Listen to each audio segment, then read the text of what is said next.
Hello, everyone. Hello, hello. Let me just put on something in the back. Oh, wow. Loud. Yeah. Not as loud. Not as loud anymore.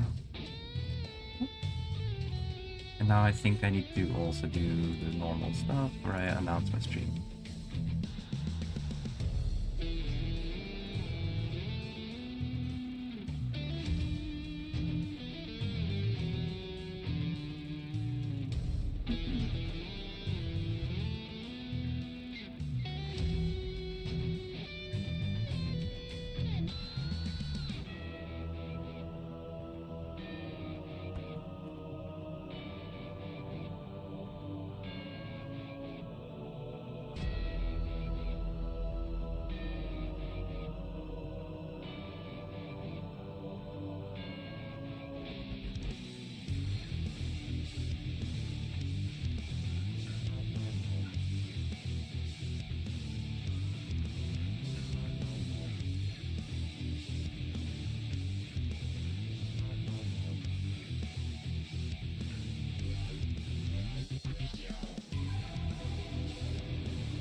Oh wait, my microphone is muted.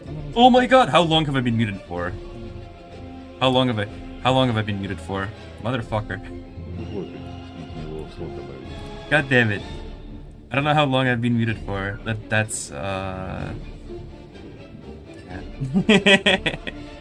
But yeah, this is the tournament that forever. Oh my god, bro. I'm sorry. I've been trying to set up the stream in the past 5 minutes.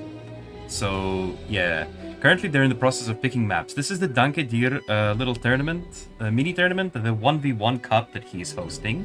Like we were doing chores or some shit. Nah, I was preparing the stream, dude. I was setting up because DANKE has a cool. Seriously, from the start, bro. I'm so sorry. Anyway, he has a cool cup setup. But yeah.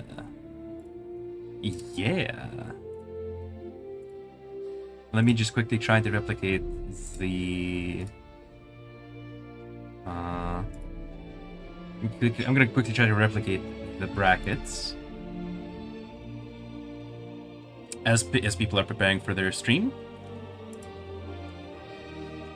I was asking how are you ranked 19 at the start? Oh, I am ranked 19. I was already ranked 19. Like, I've been playing the game for like 2 years, bro. If I wasn't ranked 19 by now, it would be kind of strange, right? But yeah. Any case.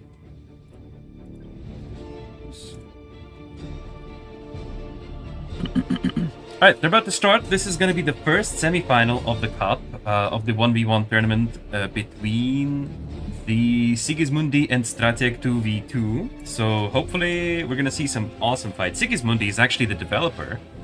Must be the win. Yeah, must be the win. Sigismundi is actually one of the developers as well, but he's only a recent hire. He's been hired recently to work for DIR Games as well. So that's actually really cool. And shows that anybody can join. If they're a player, you have a chance. If you speak Russian, you have to speak Russian. That's one of the requirements. I'm so sorry. Нет задержки. Сколько нужна задержка? Мне, кстати, не написали. Мне это не написали. Я должен, наверное, поставить. Поставлю 3 минуты. Поставлю 5 минут. 1 minute delay then. How does the new update sound to you? Asks Lost Zen. The new update sounds pretty cool. I do like it a lot. But yeah, 1 minute delay. I'm gonna wait for this to go through, and you will see. You'll be back in 1 minute.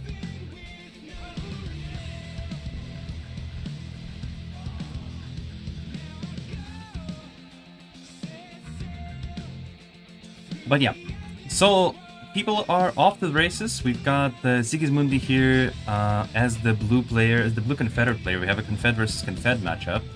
Strateg is our Cyan player. Sigismundi on the top left side of the map and Strateg on the bottom right side of the map. This map is not something I actually do see a lot. It's not glitching, guys. It's not glitching. I need to set up the delay. Just wait. Just wait. Just wait. Alright, it's gonna be fine now, guys. Don't worry. Alright, we're back, don't worry. But yeah, I see now that the live stream is back. So now it's properly 1 minute delay, and we are fine right now. So, Sigismundi is currently scouting with a lot of riflemen. A lot of assaults, actually. These are not rifles, these are assaults. But, okay, let me give me a second to calm down here, all right? I need to make sure that everything has been set up properly and in order, and I had like 5 minutes to set everything up. So yeah, I do apologize for that. But once again, this is just a Friday stream. I'm just here to chill and watch some cool gameplay. I'm happy and thankful for DANKE DIR for providing me this opportunity to cast these games, and I hope that everyone will enjoy watching them. But yeah. Strateg guns down one of the scouts here from Sigismundi, and Sigismundi is kind of playing it in an interesting manner. He's leaving a couple of assaults hidden here at the side of Strateg's base, and I actually did not know that there was a little outcropping on this map. Look at that. There's a little outcropping. That is a very cool thing, because you will see players, you'll see things that not a lot of players actually do know about. So I think that's quite exciting. quite exciting. The Cerberus is already ready for action, is walking to the middle of the map. I'm assuming that there will be a large container spawning here soon, and we can also see that Deltas are out there collecting some containers. Neither of the players are opting in for a naval scouting boost, and instead they're just going to collect these resources with their slow Deltas. The Confed faction is, as you might be aware, quite slow. Not gonna lie, I thought you were a girl at the start and your mic was muted. I mean, nah. But if you have ever been to any of my streams, you would have known that. I am not. What, does that confuse you? I've been, when I started working, it has confused some people. I know that for a fact, but people get used to it over time.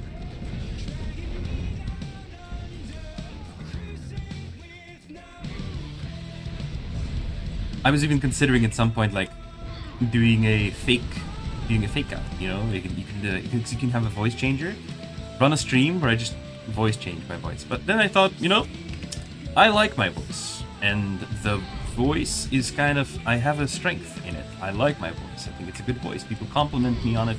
So, you know, why not combine it? And I want to be a VTuber, and I like girls. Girls are cute.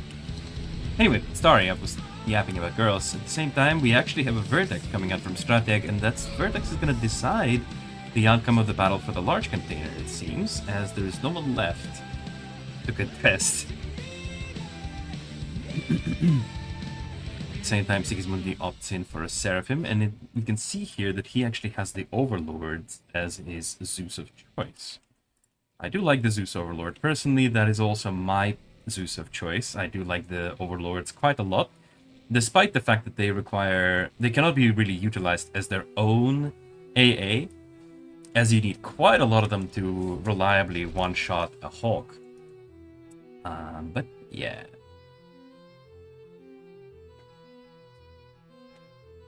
Both players are being chilling. This large container has not been claimed yet. I'm kind of surprised. Here we are with the Vertex. Yep, exactly. Yeah, I need to remember that you guys are 1 minute behind me, so...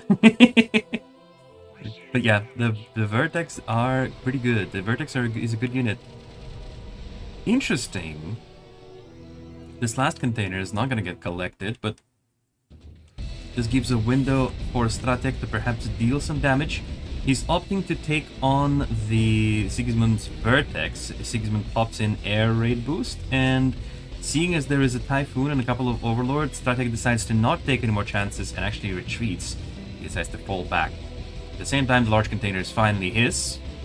He uses this money wisely to go into a headquarters level 4. He's already just finished this, so he's going to upgrade these facilities now using the money he just got. Shield cell protection should be brought back. I don't think so. I think shield cell protection is a good change. 2 shields are now tankier, covering each other, than before. You think Overlord is overrated? I don't think so. Overlord has significant advantages over even the default Zeus, especially when used in conjunction with the Ballista Torrent. But yeah, the Overlord is incredibly tanky.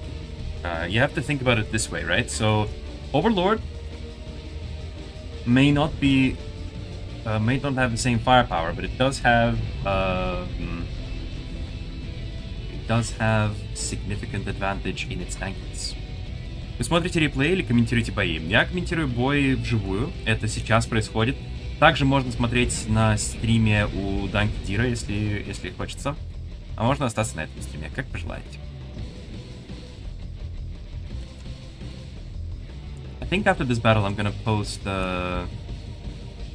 my stream on Art of War 3 Discord as well. But guys, if you're watching this right now, feel free to share this with all your friends and let them know that there is some good 1v1 battles happening right now. These players are incredibly good. All of them are goated players, carefully chosen through the tournament process. This is already the semifinals, so we're watching the best of the best now.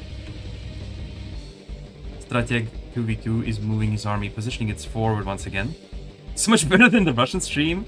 I mean, I think you're a little bit biased, Secretly.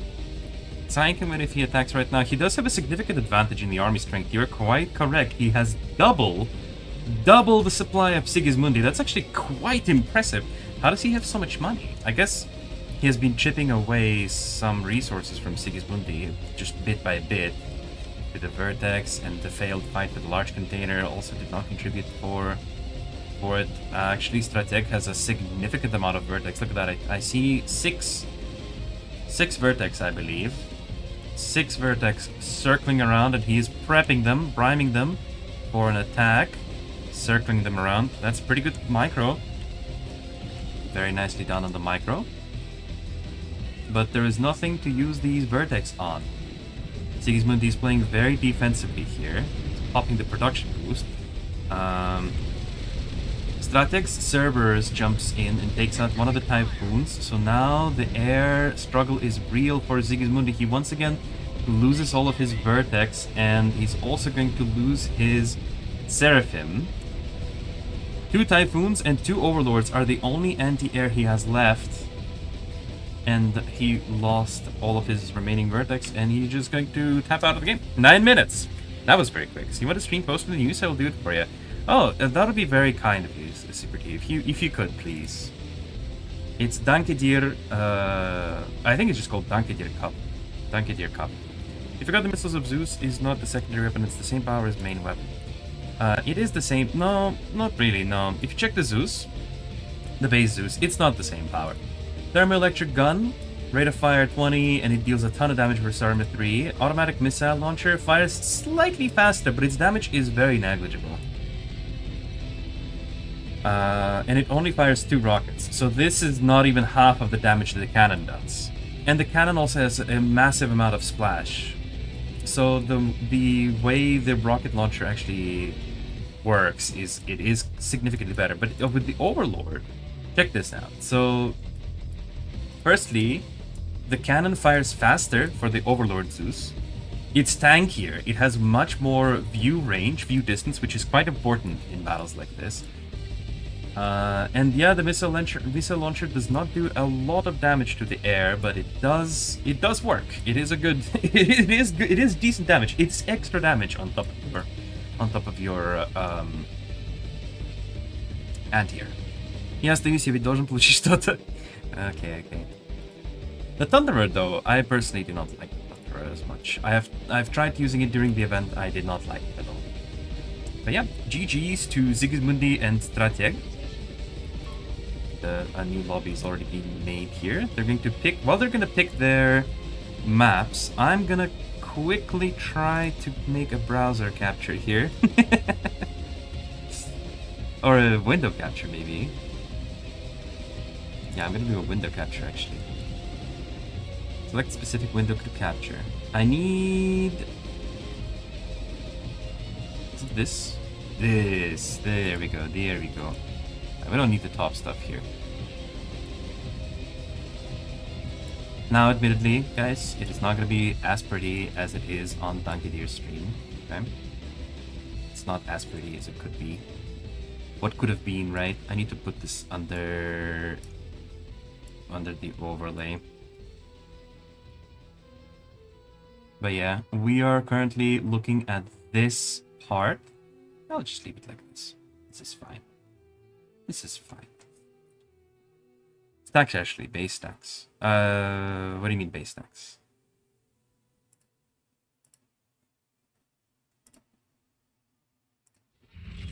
But yeah, Sigismundi prevails.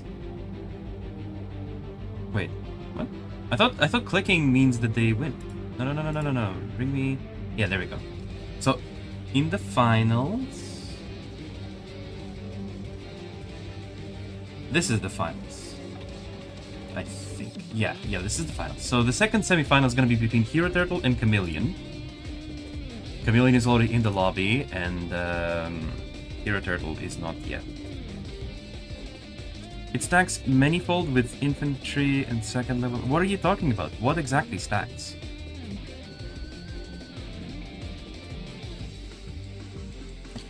By the way, I do like this UI that DANKE DIR made for the tournament. It is pretty cool. It is a little bit... I don't have as much color, but it's not as pretty as his. On his stream, it's actually much prettier because he actually has like the pictures. The pictures. It's very important feature for base. Stacks manifold with infantry and Infinitary in second level.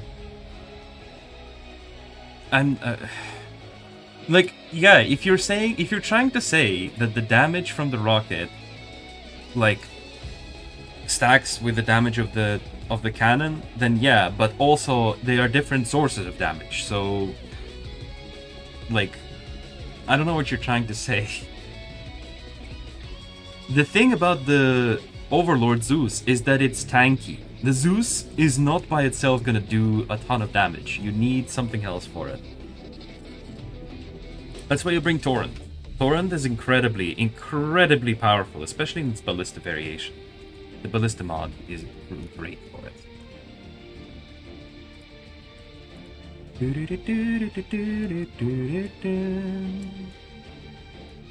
How are you only rank 19? Oh wait, is that you saying that how am I only rank 19?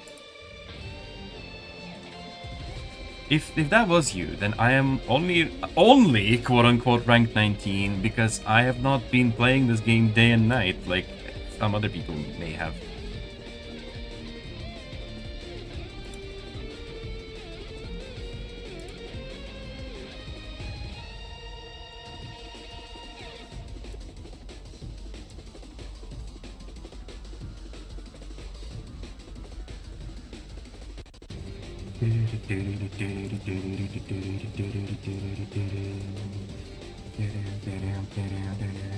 The damage, okay. Very cool. But not very descriptive, I'm really sorry. Unknown role got pinged on Discord. Oh no, Super D! Oh no, Super D! Super D. I don't think he's used this thing before. He's struggling with it a little bit.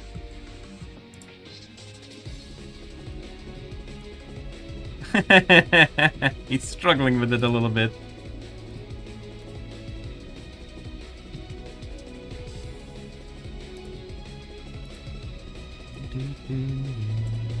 Okay, now it works. Okay, cool. Torrent power. Just checking the game that the teams are not waiting for me to press the plus. But yeah, let's have a look at these players once again, shall we? I'm gonna put the plus in the chat because I don't want them to wait for me. But Chameleon is a Verdict clan. He's 28, rank 28, really good player. And Hero Turtle is also ranked 28, and he is also a really good player. And he has got an award for the third place in the Art of War Masters tournament. One of the strongest players currently on the game. I did somehow manage to post the embed from mobile. Congrats, dude. Super D, you're the real king, bro. You're the real king. Okay.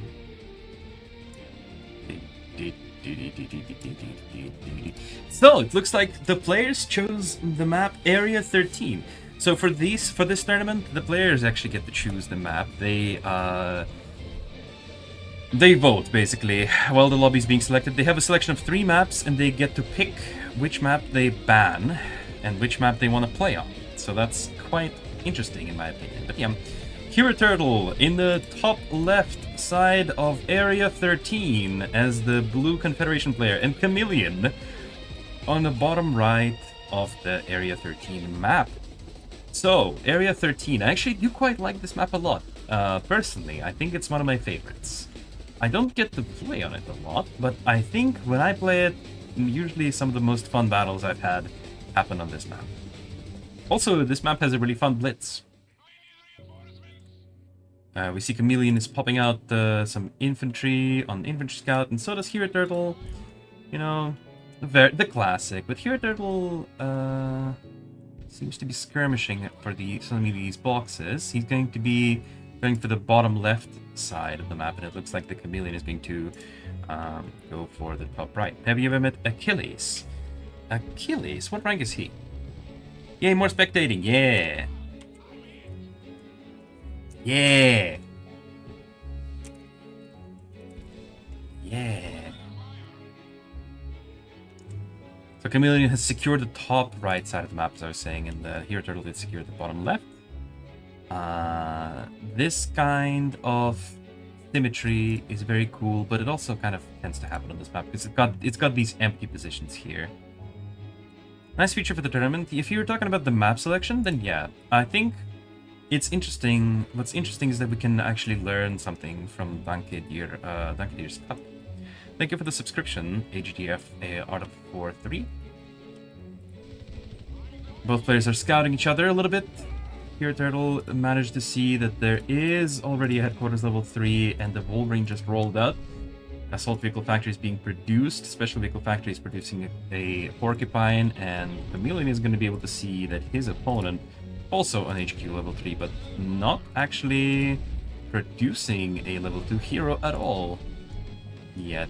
Sorry, he's not finished producing his level 1 hero yet. Good evening, everybody. Hello. Holds great memories from the Return of the Joker event. Oh yeah, the UFOs and zombies. Oh, it was fun. A cup, but we didn't see the registration form. It was on DANKE's channel. If you are a viewer of DANKE, you would have seen it.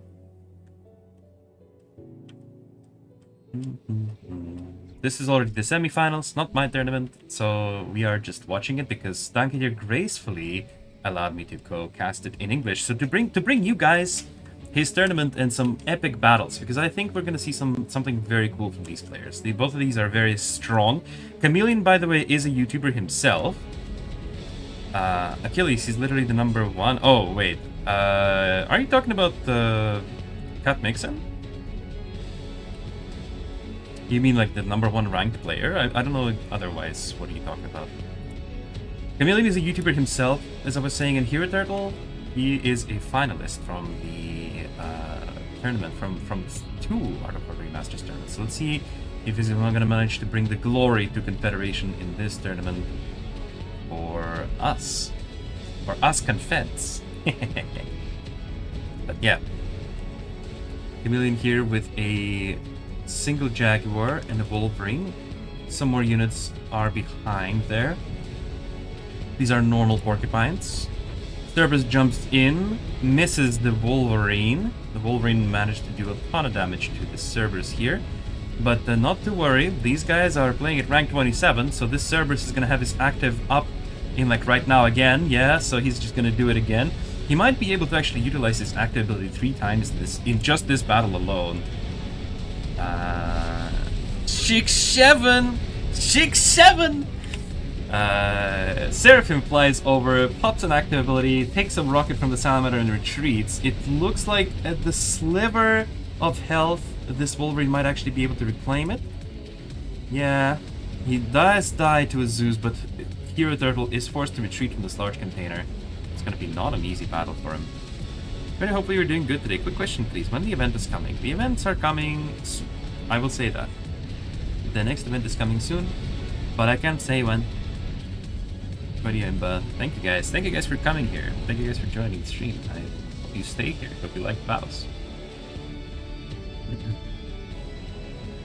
And the music. By the way, do let me know if the music is too loud, or maybe you want me to switch tracks. Also, you can do that. I probably should set up a bot in the future to allow me allow tracks to be skipped. Hey, happy day! Everyone is here. Hello guys, hello. Victory for Confederation. Yeah, I would like to. But it looks like for now, the large container at least went into the hands of the Resistance. They stole our rightful resources. By the way, lore fact, did you know that containers with resources are actually lore-wise leftover efforts from the Confederation humanitarian efforts around the globe?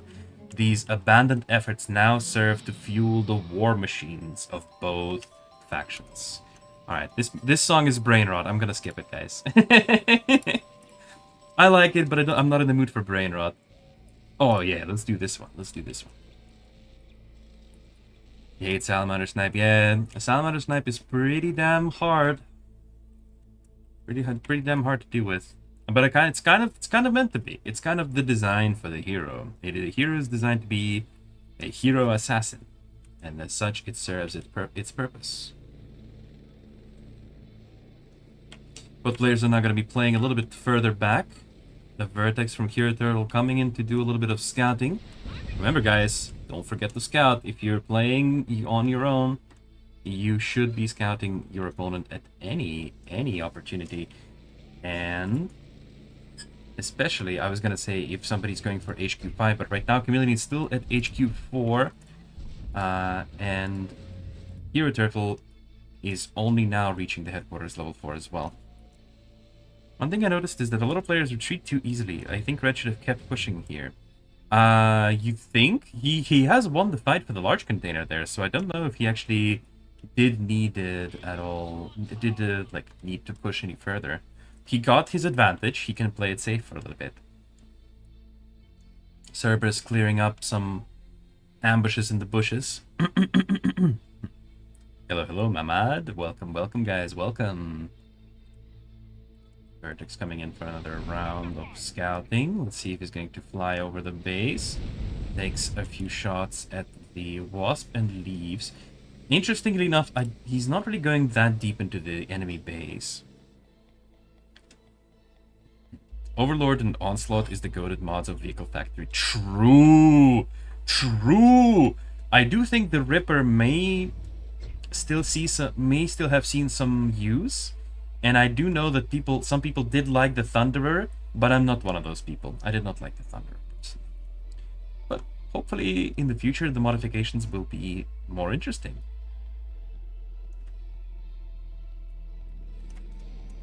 I'm researching game lore. Nice. Oh, you're researching game lore? Oh, have you talked with the lore guy on Discord yet?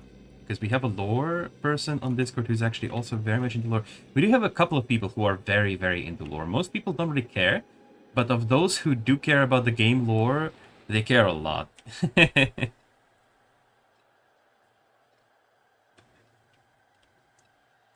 I love the Vertex, by the way. The Vertex looks so cool when it's flying around. It's such a pretty fighter unit. Look at how Hero Turtle is also having fun just maneuvering them around. I'm not sure what the point of that was, but sure. He's got some of the Zeus shield there, as well as the Typhoon. A very classical build, I see. Seraphim, Cerberus, nothing fancy, nothing new. No Overlords, no Spartans, no Bucklers, nothing except raw power of the Confederation. He's playing like it's 2024. Question, why don't people use torrents against Chameleon Cloud? It's difficult. It's hard to use. The only torrent you can use against Cloud realistically is a ballista, but torrent fires very slowly, the base one. The thing is, he could have still retreated afterwards as resistance is fast. I simply think it's a good idea to at least try if you can get extra value. Perhaps. That could be true. We do like that value, right? We do like the extra value.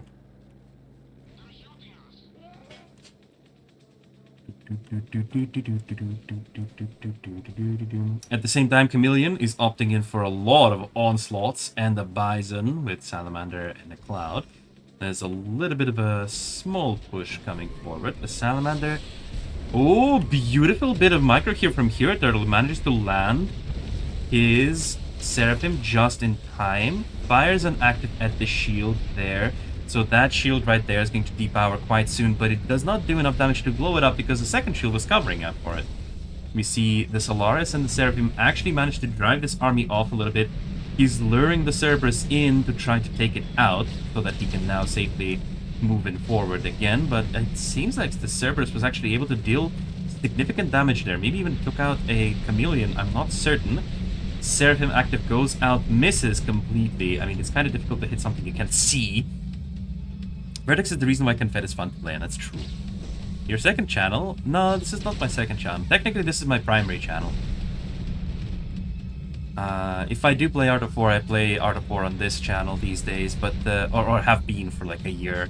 But basically, I play other games on it as well, so it might not be very interesting for everyone to join every time. But today, I'm streaming Art of War, so let's enjoy some Art of War today. Ooh, he's trying to take out that Chameleon, but it's not there anymore, and Seraphim goes down. A scout, I think, got accidentally selected by double tapping the screen, and it does get gunned down as he runs out of the runs out of the tree line. Chameleon once again pushes. They really want this large container. I feel like more resources were lost fighting for this large container than they would be gained from actually claiming it, but it looks like both players have this sunken cost fallacy. Like, at this point, you have to claim it. You have to... Or maybe not. Chameleon actually decides maybe it's not time to claim it anymore. Maybe he's gonna leave it. Let's see, let's see. I see engagement as exchanges of value. Any extra damage, enemy lost more resources. Even just something small like having to replace character about that. That is very true, but you also need to really recognize when the risk of gaining some extra value is worth the reward that you might potentially gain. It's kind of like poker. Pushing forward may gain you extra value, but it also might result in you falling for a trap, as you would be stuck in a situation where you lost way more resources than we'd actually be able to gain otherwise. Very interesting. I see a dragonfly. A single dragonfly. What is it for there? Самогив, привет! Я буду рад, если ты останешься у меня на канале, но если ты хочешь посмотреть стрим на русском, то DANKE DIR прямо сейчас стримит этот же самый турнир со Steel Grip'ом. Но, в любом случае, привет, добро пожаловать. Сегодня мы комментируем бои турнира DANKE DIR. It seems that Here Turtle will be now made aware of the fact that Chameleon is maneuvering around, and let's see how this is going to turn out for him. He's repositioning his army a little bit. Chameleon has the high ground. I'm a heavy weapon guy, and this is my weapon. Zeus! I mean, I do like me a good old Zeus spam, right? Zeus spam is pretty fun, but at the same time, just Zeus is kind of boring, and I do like me some torrents. Oh, there goes the dragonfly. Solaris pushes a little bit forward on force fire. Keyword auto pasting codes. But yeah, a wasp is going to be firing an active there. A couple of actives go out. Managed to take out a shield. Deals some damage to the Solaris, but it's mostly chip damage, as both players are still pretty healthy on their army count. We actually do see... Oh my god, Hero Turtle actually does have a modification. That's really cool. Can't wait to see him use it. Solaris being managed to destroy a single onslaught. That's very difficult to use it. This Chameleon was very visible to the cloud. Reveals his Psion maybe a little bit prematurely. Maybe just a tiny bit prematurely. A tiny bit prematurely. The shields run out of power, and it looks like maybe the Chameleons also run out of power as well. Maybe they were disabled as well by the players themselves. Vertex fly a little bit here, trying to see what they can spot. That is a lot of Hawk. That is a ton of Hawk, guys. I believe that's 2 full airfields, actually. 8. I can count. I have math. Oh, this Wasp is going to take a lot of damage. Yep, it's gonna go down now, so there's no more Wasp for at least a minute for Chameleon. Chameleon does manage to spot that there are ballistas on the field for Hero Turtle, and they might be a little bit vulnerable. A nice use of Beholder active there to reveal a few units in the cloud, maybe trying to snipe some key targets in that fog. But while the Hawks are in the air, that's gonna be really difficult to do, actually. They managed to lose a ton, and I mean a ton of Vertex. That's gonna be painful for Hero Turtle. Our Chinese player needs to recover something, or somehow.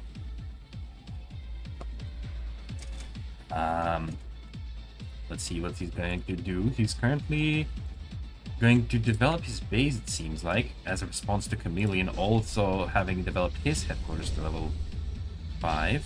Scion is waiting for the active, it's very possible.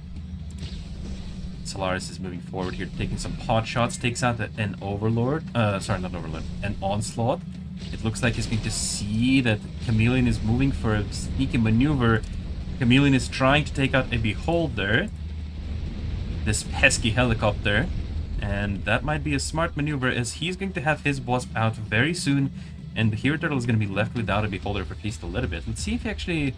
I want to check if he has the second Hero Factory there. No, he does not have a second X facility. Do you prefer Shield or Spartan? I prefer Spartan. I don't have it though. I don't have it.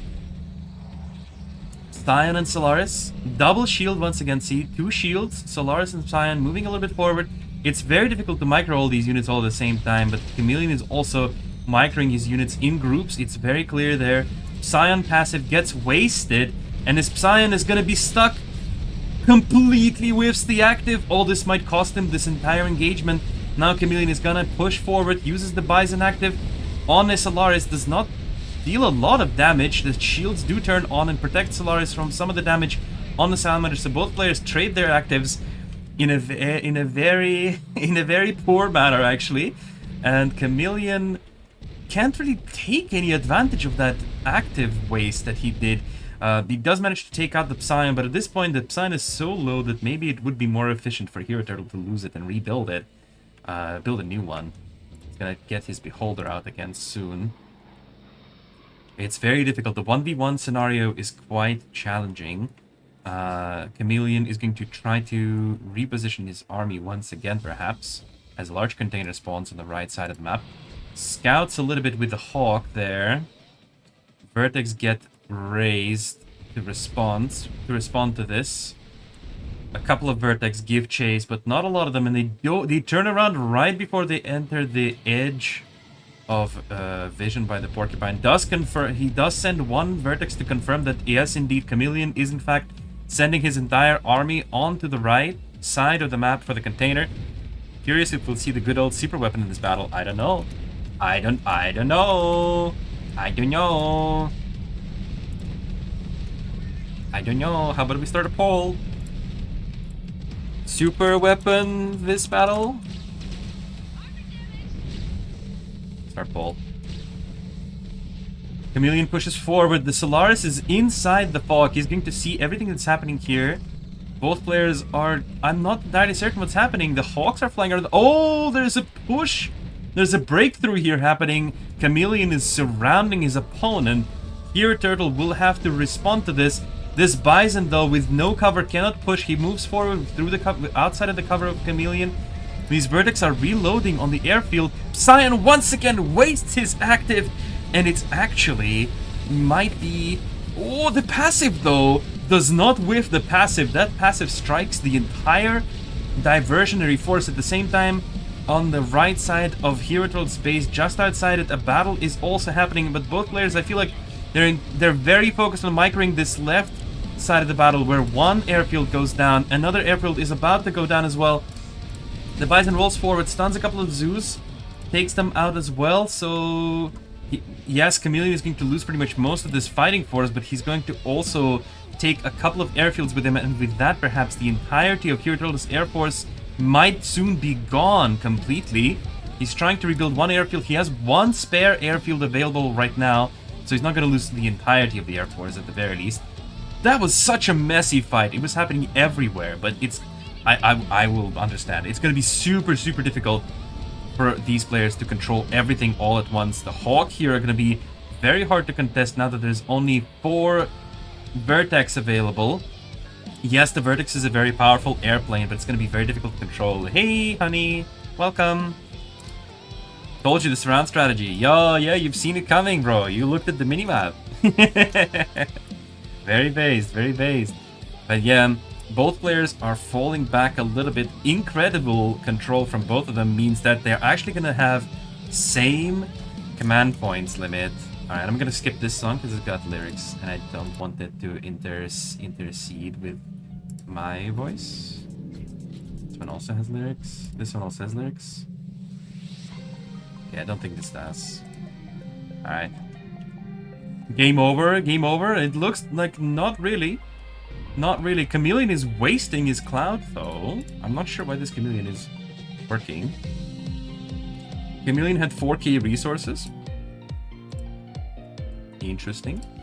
He's going for a second prototype factory, actually. He's going to use those resources to obtain an extra safety net here.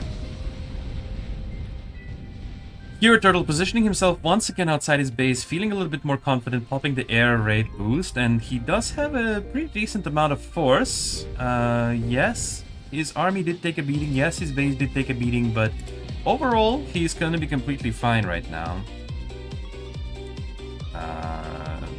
For now, at the very least. He still is a little bit behind. A little bit behind.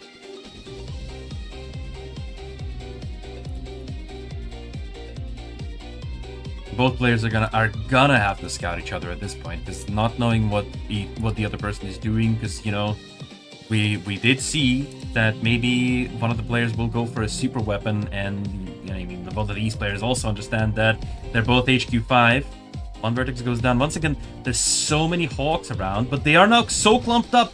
Oh, if some good intercept maneuvers here from Hero Turtle might decide the outcome of the next engagement, as Chameleon is gonna suddenly find himself out of fighters, or they're gonna have to be rearmed and repaired very, very shortly.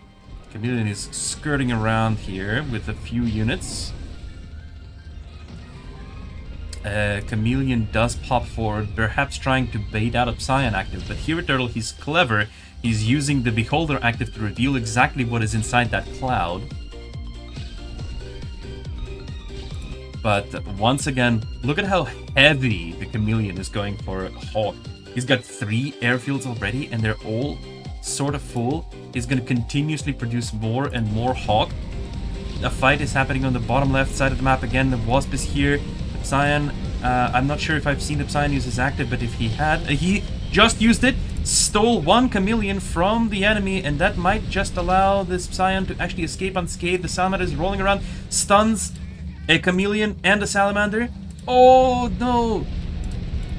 Hero Turtle missed his opportunity to actually take advantage of that. There's no Solaris. The Solaris is all the way in the back.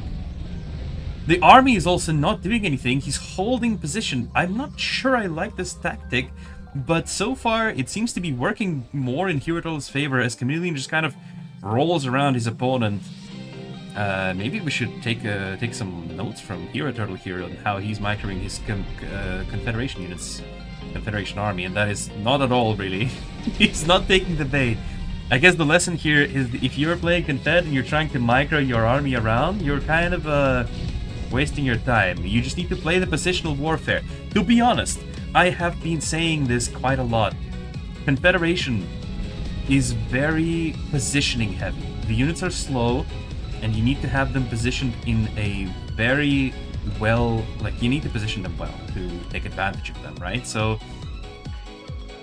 positioning is an important skill, and for the Resistance it's more important to have good micro, like actual movement micro. He's moving forward, Chameleon is rolling through, eats a full Solaris active, then the Bison fires and destroys maybe like a unit or two as well.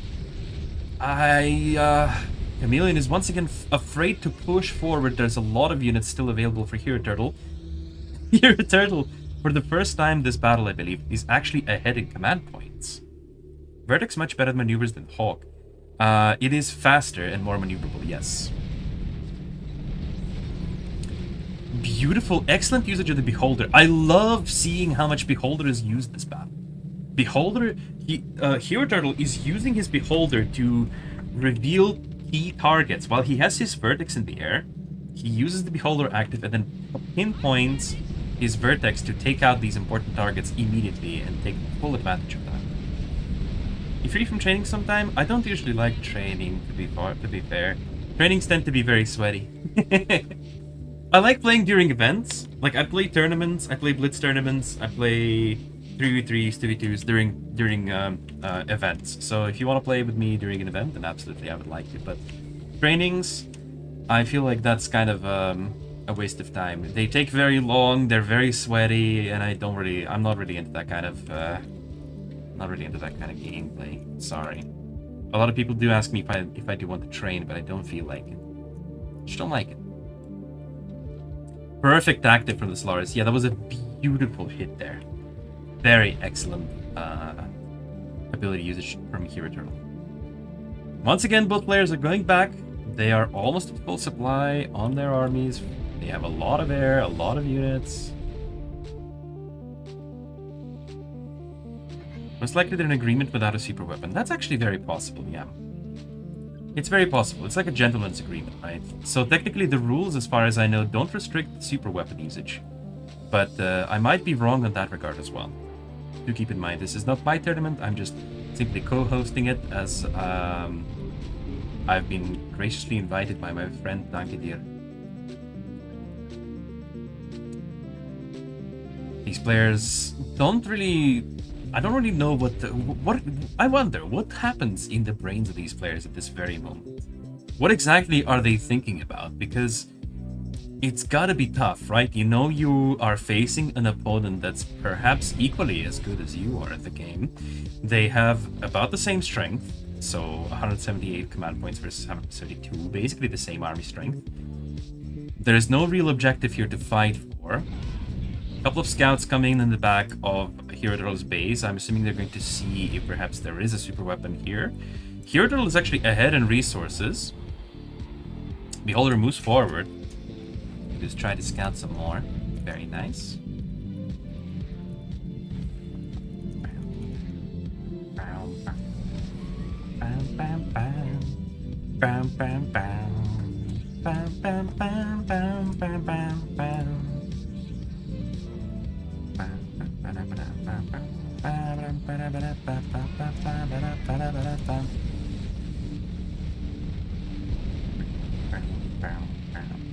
Beautiful snipes in these chameleons, by the way. Did you see that? The vertex really...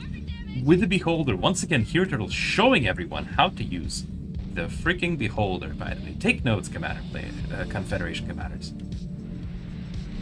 Use Avia, good internet is very necessary, which makes it even more impressive that Hero Turtle is most likely connecting from China. China. I love China. China all the time. Welcome to Iconia's Psychology TED Talk. Yeah. Once again, just looking at the supply, Chameleon and Hero Turtle are once again fully equally matched. It needs one mistake. These players have to be thinking, alright, I have to find a hole in my opponent's armor. I need to find a chink that I can use. He does attack one of the shields. The Chameleon is trying to go for a little bit of a breakthrough there. The Bison fires off the active, does significant damage to the army, but not a ton. Solaris responds in kind. It seems like the Chameleon was maybe trying to do a little bit of a breakthrough with the Onslaught, but the Onslaught is not well suited for a frontal assault, so he can't really take advantage of Hero Turtle's army being slightly out of position here. And while he's pushing forward, his army is overextending. He maybe actually had a chance if he turned and did a little bit of a concave here on Hero Turtle's units, but I don't know, it's very difficult. It has to be tough. Once again, we have to go back to the psychology. We have to think about the psychology of the battle, right? It's got to be difficult. You're evenly matched against an opponent, and one mistake, one blunder could cost you the entire battle. The prize pool for this tournament, by the way, if I remember correctly, is 50,000 gold credits. So this is a very significant prize here at stake. So these players have to be fighting tooth and nail to get it. Well, I mean, also the honor of actually winning a tournament. That's a pretty tough tournament. You have to fight a lot of very strong players. If you can prove that you are the best of the best, Hero Turtle actually managed to catch a few of the units with a Beholder. Once again, Beholder is gonna be carrying this entire battle. The Hawk manages to take out the shield, but it looks like maybe Hero Turtle is gonna be running out of steam as there is no more shield active. There are chameleons. One shield becomes active. Is he gonna be... It's gonna be fine for now. A Bison active fires into this clump of units. What a beautiful, beautiful clump to take advantage of. Wasp active is also firing. He takes out a couple of buildings there, but this army is still circling around. These airplanes that are refueling right now, they have to be taken off the airfields and they have to start fighting. A Psion is moving forward. He managed to land a stun. Are we going to see an active here from the Psion, or is it on cooldown? I have no idea. He's rolling forward to try to apply some of the debuff there, but does die. Solaris active evaporates a huge chunk of Chameleon's army, and Hero Turtle finds himself with a Solaris, some Vertex, 4 Typhoons, a Shield, and a Zeus against a full army. There's a Bison there in a cloud still. I don't think Hero Turtle can take this. He does take an Avia factory though, which is quite huge. He takes his leave after that. His Solaris is most likely going to go down through some of these Hawk attacks, but he knows that he actually probably won this engagement. I didn't know about this tournament. DANKE did make a video in English, and as he told me before this stream, He said that nobody watched it, so that's why nobody was able to participate in the vote from the English side of things and English players. He made an English video for you. He put in effort and he did made a voiceover for it and everything. You guys didn't see it. That's not on him, you know. YouTube algorithms. We did not push his video as well in the Russian social media either, so it's not like anyone's being treated unfairly, you know. DANKE DIR is a YouTuber with an established audience, and whoever watches him, whoever subscribed to him, they saw the video, they saw the announcement. Once again, we are back to this kind of a stalemate where Chameleon is now thinking, alright, I'm gonna be outgunned in the air for at least a tiny bit, so he's going to build these anti-air towers to try to hold off his opponent. Hero Turtle also is quite low on supply. Most of his supply is actually in these vertex. I believe these cost 5 supply each, so we have almost 60 supply. 55 supply in just that, and summon the army and heroes. Vertex fly over to Chameleon's base to see exactly what's happening, but they're not going to be able to see anything as the Hawk is still around. The Hawk is still around. Fighting for this large container there. With only just a handful of units there. It looks like Hero Turtle is gonna be able to... Oh, both of them died. Both of the infantrymen died, so now no one's gonna claim these for at least a little bit. It looks like Hero Turtle might send a Typhoon actually to collect this, but the Chameleon has a infantry rifleman stuck in the bushes there. Maybe he actually forgot about them. If I was Chameleon, I could have possibly very well forgotten about this little Brian. I'm gonna steal the term from Fat Scotch. Fat Scotch taught me that riflemen are Bryans. I don't remember anybody else's names, but riflemen are Bryans. I do remember that.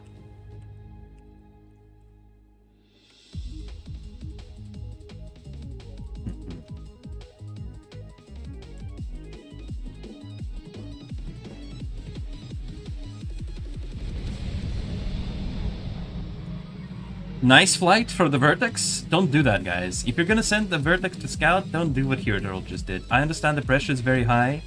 It is very difficult to not make mistakes at all, but don't do what he just did. That was not a good way to scout. He's going to actually show us how to scout correctly now. That's how you do it. You send the Vertex out around the enemy base, on the outskirts, without putting your Vertex in much danger. And that's how he's actually going to be able to see exactly what's happening in Chameleon's base. He does see that the Avia factory is back.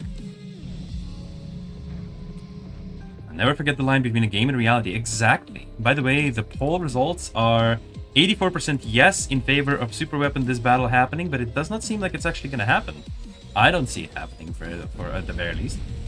Hawk is still in the air here. So he did take out the Avia factory, but he was not able to take advantage of that. And now Chameleon is going to have the factory back. Let's see how Hero Turtle is going to respond to this. Looks like Wasp's active ability has already been utilized on the Cerberus. Cerberus does jump in here. He's going to be able to take out a Chameleon. That's very expensive for Chameleon. 350. The Vertex here are going to be pummeling these units here. I think the name Brian originates from the YouTuber Extreme. Ah, that's very possible. I believe they are friends. Chameleon is going to split his army up actually a little bit. It seems that he's going to not let Hero Turtle know exactly what his plan is or exactly how many units he's got. So that's very interesting for him. I am going to switch tracks because this one is once again with lyrics. But yeah. Chameleon is popping a vehicle scouting boost, a red one, and now an attack boost as well. He shoots a Bison active. Hero actives fly out, shields get activated, the Bison moves forward, starts zapping these units a little bit on the outskirts, and that alone is enough to force Hero Turtle to fall back a little bit. He does not really know how to respond to that. Very curious. He could have tried to attack the Chameleon Cloud directly, but maybe he was afraid that the Onslaught stack is hiding right behind it. And now suddenly it's the Hero Turtle with the absolute cloud of Vertex. How many is that? I think that's 4 full airfields of Vertex actually. 16 Vertex. 16 Vertex currently on the field. Both players are floating a ton of resources, but it's not like they really need to spend them on anything. Beholder flies forward once again, reveals absolutely everything, and these vertex are gonna try to take out some of the key targets in that cloud. Maybe some of the chameleons, most certainly. That's a huge amount of time and units for super weapons that can cost your base. Very, very true. It's a gamble. It's a risk. Super weapon is not a win button. This is such a long battle, though. We are already at 37 minutes into the battle, and the winner is not yet decided, even in the slightest. Look at that. This porcupine is going to go down.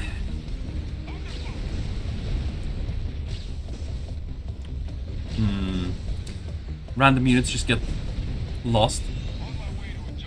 If the salamander dies, there will be a very expensive casualty, but it actually is able to tank this. Very disgustingly. I hate how easily the salamander can tank any amount of damage with just a passive. It is not supposed to be a tank hero, guys. It's a flanker. I hardly know her. I do like the hawk, though. I like the fighters in this game in general. Solaris pushes a little bit too far forward for my taste. The army catches up a little bit. The Bison uses his active ability once again to try to sap these shields from off their energy, and it looks like it's actually going to succeed as Hero Turtle is now forced to retreat. Wasp goes down. Oh, this is not good for Hero Turtle. I would not want to be stuck on this choke point. He really needs to move his units out of there. He needs to pop that Oh! That would have been a beautiful bait if it worked, actually. Actually would have been beautiful bait if he managed to steal a bunch of these units with the Psion. But so far, no dice. No dice. Both players are stockpiling a ton of resources, but Hero Turtle has more than Chameleon, so he's going to be able to replenish more of his troops should it come to that. Solaris force fires into the cloud here a little bit. If Hero Turtle had Atlas, this would have been already decided. I don't know what that's supposed to mean, but maybe you're right, maybe you're not. At the same time, Hero Turtle did not go for Atlas, so we will not know. Oh no! Oh, the Solaris is not. Oh, the beautiful stun from Psion actually saves the day for this Solaris. Bison rolls into the shield and stuns a bunch of these units, takes a bunch of damage in return. The Ballistae, look at how much damage the Ballistae are doing. That's really, really cool. I do love the Ballistas. Another Bison active. That's what? How quickly that thing recharges. I thought no wait. He did not use Bison active in this battle. It was in the previous skirmish that he used it. Okay, my bad. I thought he just used it though. Chameleon is running low on money. Both players are tied on command points. This is such an even battle, dude. Look at how even this battle is. Hero Turtle is collecting the container with an energy shield. Oh my god, bro. That's a very expensive container collector. I don't think Hero Turtle can afford to lose this large container. If he loses it, the advantage will go back towards Chameleon once again. Or not go back to once again, it will equalize the odds once again. Oh, beautiful Vertex. Now, once again, look at how much the Beholder is being utilized together with the Vertex to take out key targets. Takes out both the Salamander and the Chameleon, I think, without even losing a single Vertex. I don't think a single Vertex was lost in this engagement. Once again, he's going to try to push a little bit forward, but very, very carefully, leaving the chunk of his army back at base there. He's going to just tease Chameleon here. Chameleon is forced to pop an air raid warning. Stress battle. This battle would have killed my heart, dude. If I was fighting this, I don't know, bro. I would not be able to fight this. This is so tense. The Ballistae are getting deployed once again. But it looks like the large container is actually going to go to Chameleon, which means he's going to get the resources he needs once again. Oh, but the Ballistae are firing on the large container right on top of it. He is actually going to force Chameleon right off it with those Ballistae, and once again the large container is going to be uncaptured. Leviathan doesn't even fit in this battle. He will die before he's even born. Yeah, with this amount of Vertex for sure, right? Like, the Vertex will just not let it fly at all. He's moving forward once again. It looks like the Chameleon might actually be able to capture this finally for himself. But Hero Turtle Oh, he's not gonna be able to take out a chameleon. This is a standard chameleon. Can't one-shot it with a Solaris? Ooh, that is kind of surprising for me, actually. But Hero Turtle is going to be able to claim one of the three containers from the large one, at the very least, so he's not going to be completely empty-handed. But still, once again, I believe that capturing this large container has put Chameleon back on the map, back on equal footing with Hero Turtle. Solaris is pushing forward. I don't think that's a good idea. This is a very exposed Solaris right now, and he's moving it forward even further. Is this an elaborate bait? Because this looks very disadvantageous for the Confederate commander. Oh, the ballista! Oh my god! Leaving Bison instantly exposed. Beholder active. Utilized to remove the threat. The Bison is gonna die to this pressure. Insane! What a play by Hero Turtle with the Beholder.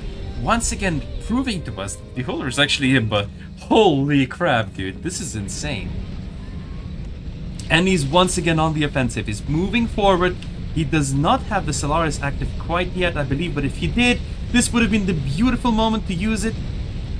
As Chameleon was pushing forward, the Ballista are raining hellfire on Chameleon's troops, and the Typhoons are a little bit too adventurous for their own good. Oh, this is not a good Solaris active, actually, and I think that is going to cost Hero Turtle the entire engagement. He will have to fall back now. He realizes quickly that, yep, now something is wrong. I did not hit this active quite the way I should have. I need to fall back. And once again, we are going to have no clear winner. Oh my god.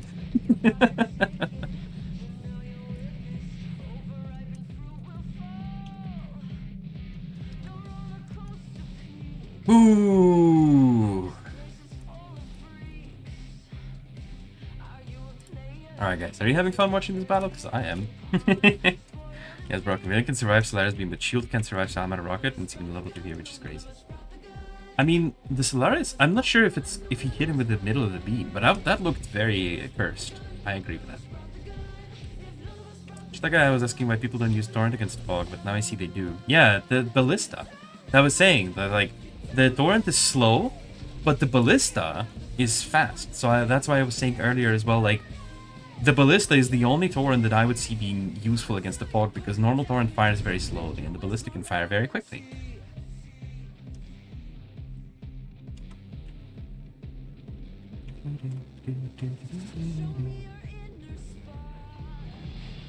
Alright. Once again, we are back. It's not almost like nothing changed at all. The Vertex are flying around. They're looking for targets. Managed to find a Hawk. Altone, at one point the battle starts to drag on longer than it should. Exactly. It's kind of difficult. I'm almost like I want one of these players to make a blunder at this point, because then the battle would end. I think at this point I've had enough of these two players. I already recognize that both of them are great. Oh my god. Oh, this song has lyrics. Sorry. Yeah, okay, this one has lyrics, but we have to keep it on, okay? This is Metal Gear Rising. What an epic song for an epic duel like this, I think. Okay, one Chameleon Clown currently active, but the Chameleon does have more Chameleon. Max Chad and Chameleon battle always been one, oh yeah, they're very long battles. These are very long battles, and they are very, very, very strong players. And also they're ranked 27, which has got to be insane level of health on everything. Everything, basically. It might be because of rank 27, actually, the Solaris is not being able to one-shot the Chameleon there.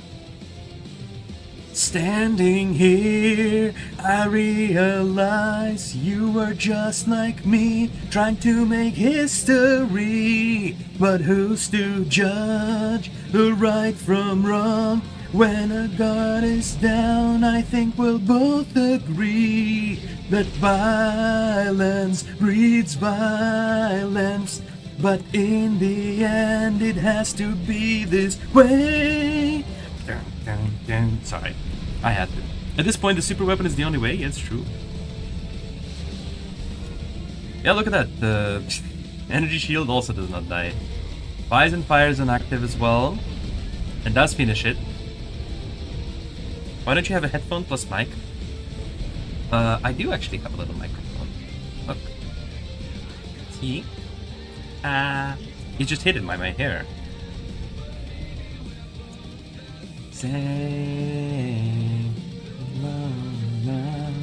A large container spawned on this high ground, so we're gonna see a battle for high ground. Anybody? Anyone wants to fight for this? I think Hero Turtle is afraid that Chameleon is on top of this high ground, and Chameleon is retreating to replenish his strength because he recognizes that he's actually lower in command points than Hero Turtle is. Hero Turtle now sees that there is actually no units for Chameleon here. Why isn't he pushing his army up here? I would have pushed this high ground. Actually, maybe he's doing a right move, because if I do that, if I put my army here, and Chameleon just pushes the low ground straight into my base, then maybe he's doing the right play, actually. We're heading for the destruction bar rush? Yeah. You got big boobs, thanks, bro.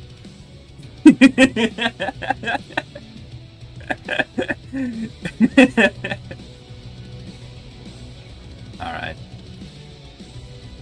Hero Turtle claims the resources, and that is actually gonna be very bad for Chameleon in about a second, I think. I think Hero Turtle might have enough resources now to consider going for a Space Strike. The Metal Gear music makes the battle feel like a World War III cinematic experience. True. The yes is now down to 79% of the super weapon. Are we gonna see a super weapon here at all or not? Let's find out, I guess. Dude, I'm so happy that I'm able to cast this battle. This is peak cinema. And this is the second semi-final, by the way. This is not even finals yet. And we have finals and third place battles to fight. So this is not, we're just getting started, bro.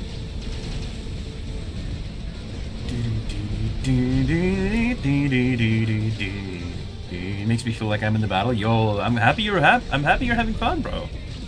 Happy you're having fun. By the way, thank you guys, everyone who's currently on the stream right now. If you want, you can call your friends to join as well and watch some epic battles here. This battle is truly one of the battles of all time. If you want other people to see it, feel free to share the stream link to this stream to anybody.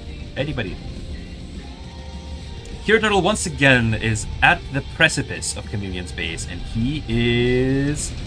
Hello, Dinky Dabat. He's once again trying to push it. Bison active goes out and he lands on top of Solaris. Barely scratches the paint on the Solaris. The Solaris does not even bother to dodge out of the way. The Bison rolls forward and is just gonna die. I think Chameleon might have just blundered. Did he? Scion finally makes the big play!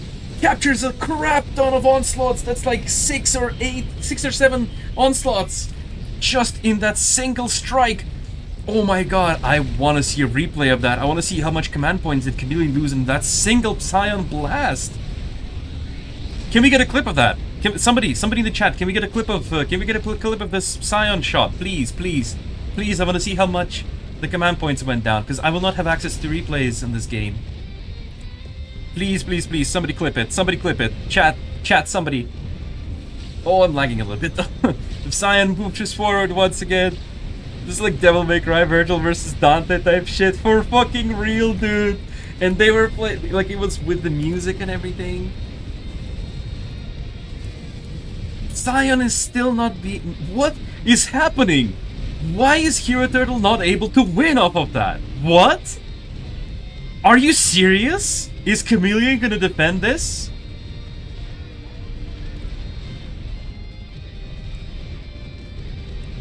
What? What? I'm sorry, what? Okay, there's only 3 Jaguars left. Surely, Hero Turtle now wins, right? He wins this now. Sure. Hero Turtle's Typhoons fell back. He doesn't have any heroes to continue the assault. He actually lost everything. No! What? Are you serious? It was over. The chameleon lost. He lost right there. It was supposed to be that it right there. He was supposed to be over.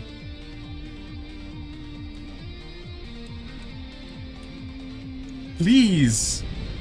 Okay, the vertex are here. The bison is back out in the field, which means that he's definitely going to be able to defend this now. He's got the chameleon clown and bison.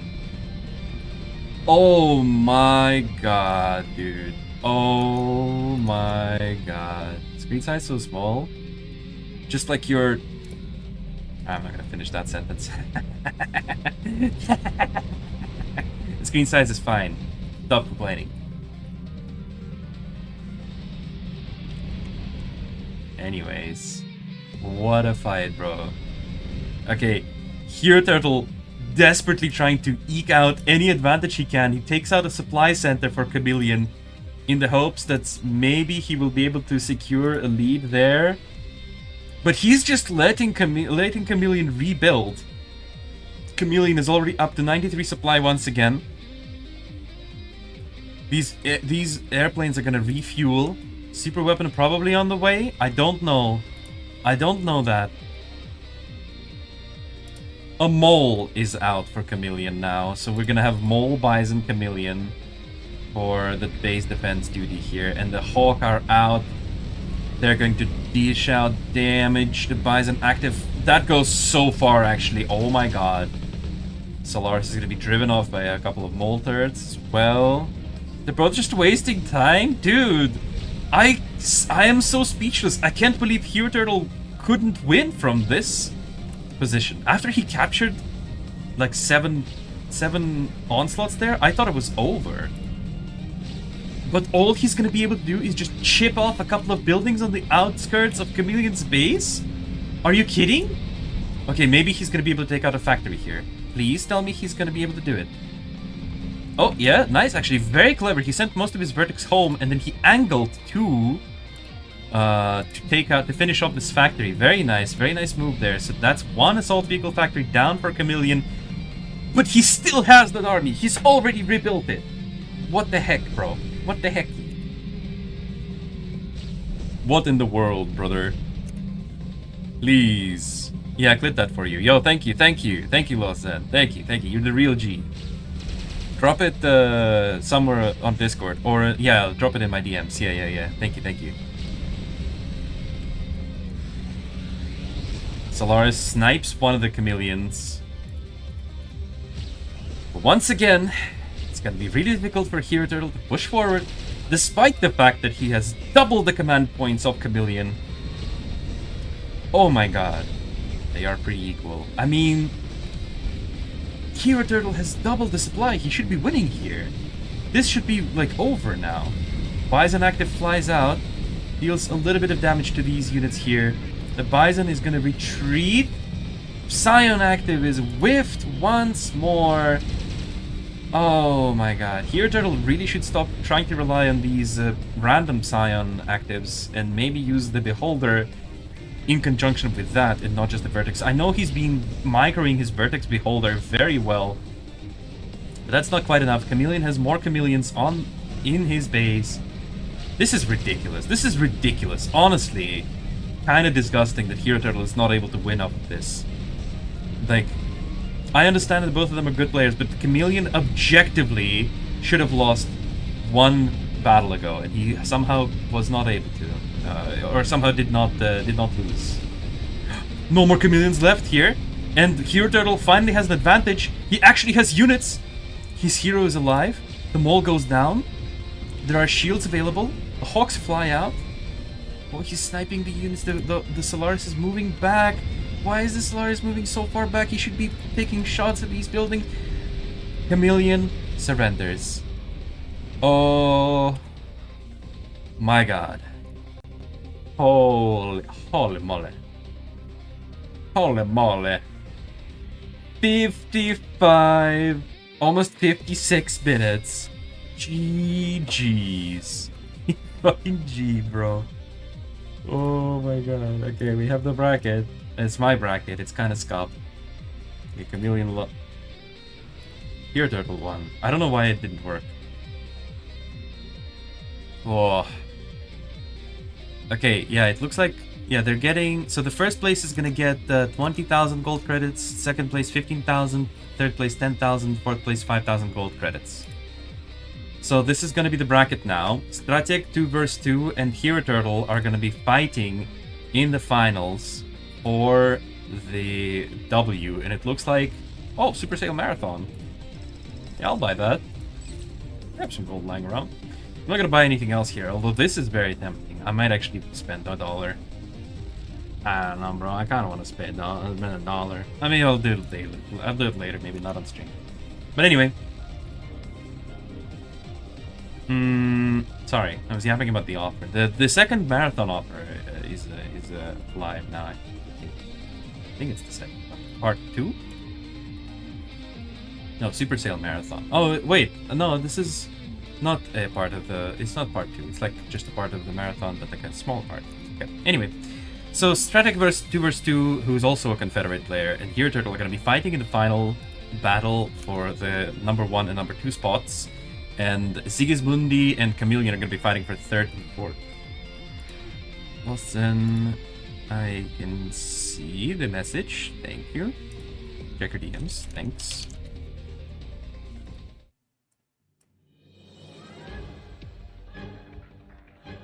Wait, I can't actually see how much command points were lost in that clip. Dude! I can't actually see how much supply was lost there. I mean, it was a good clip though. It was a good clip. Thank you. I'll add you to friends for that. Thank you for the help. Thank you for the help.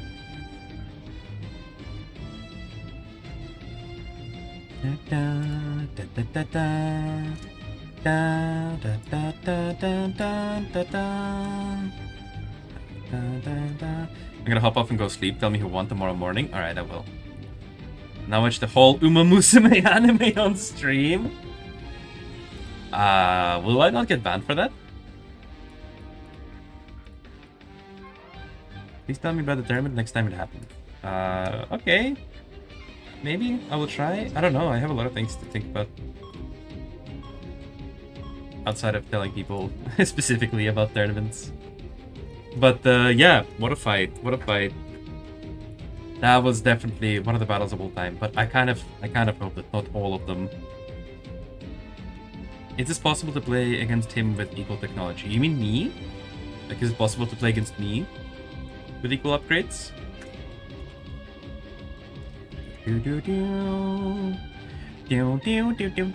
Shit, sorry. It's okay, don't worry about it. It's not a sorry thing. Don't worry. Yeah, don't worry about it. It's funny, it's funny. No, it's okay, don't worry about it. Let me reclip it. I think on YouTube there should be a button. If you're watching on YouTube, there's a button that says clip. So you can use that clip under a video somewhere.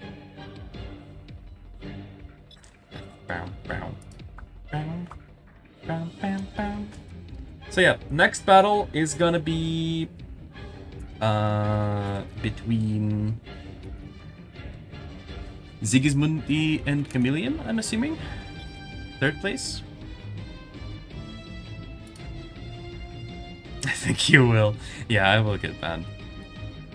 But again, if you don't know, Chameleon is one of the best players in the game. Yeah, I do know that. I did introduce him a little bit. Chameleon is one of the best players. He's a YouTuber as well, so he's very strong, very strong.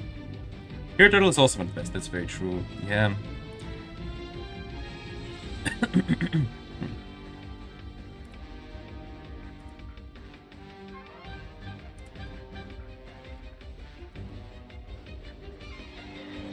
All right. Alright, taking a breather for now. I think I'm gonna go get some water. Drink. So I'm gonna be right back. Sorry guys. I'll be back. Get some snacks for the next battle.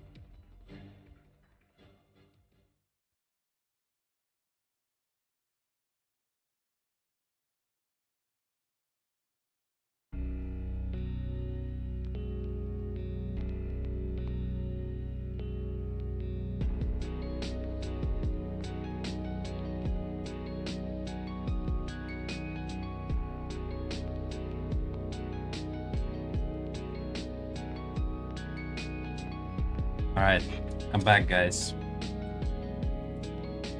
Ooh.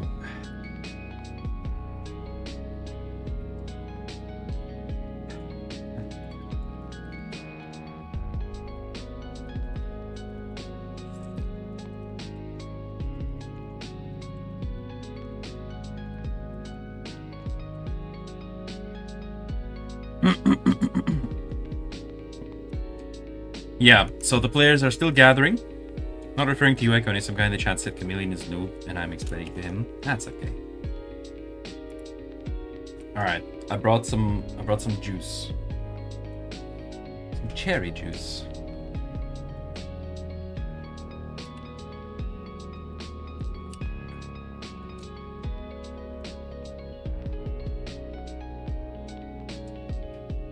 Oh.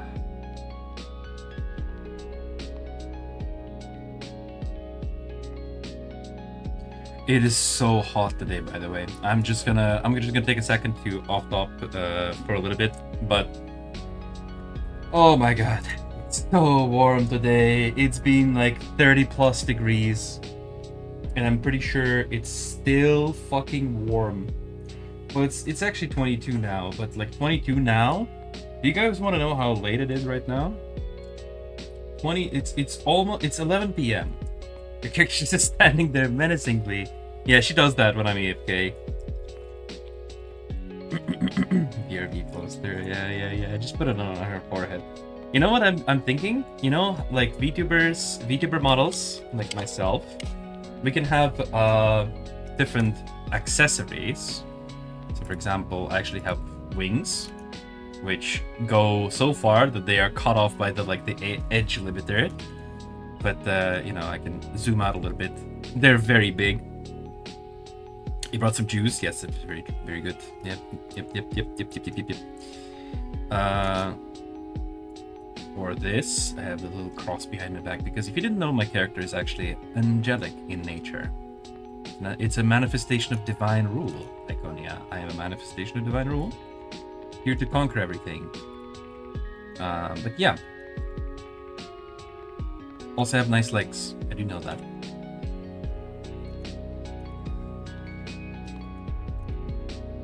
But yeah, I wanted to say that maybe I can have like a toggle that would put a sticker on my character's forehead that says "Be right back." That would be funny. 30 plus? Holy yeah, dude. I'm withering over here. Yeah, Bill Stellar also lives in the same city as I do. He's also withering. I am also withering, so this juice is gonna help quite a lot.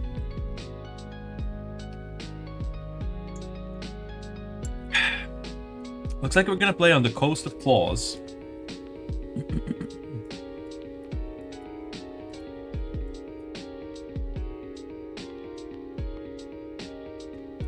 First thing I did after getting to the office was crawl to the cooler. Nice. You mean the aircon? Or a fan? I didn't notice before. Did someone say a big tits? Yeah, they did. I mean, I do. I do have massive tits. Do you see them? Does Smash your character now? You have to draw it. That's the condition. That's my condition. You have to draw it.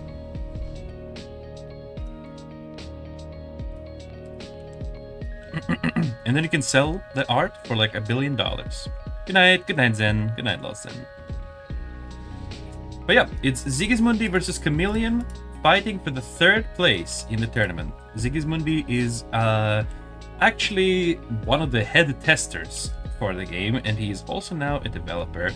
And Chameleon is obviously the guy we just saw. He's a YouTuber, one of the best players, and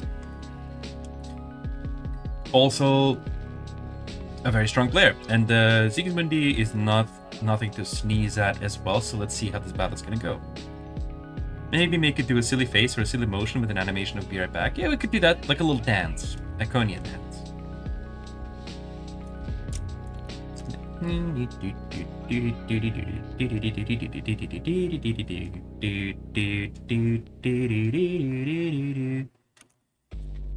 If there was a super weapon, Chameleon should win because he had advantage. 4K resources, minute 22. I mean, maybe.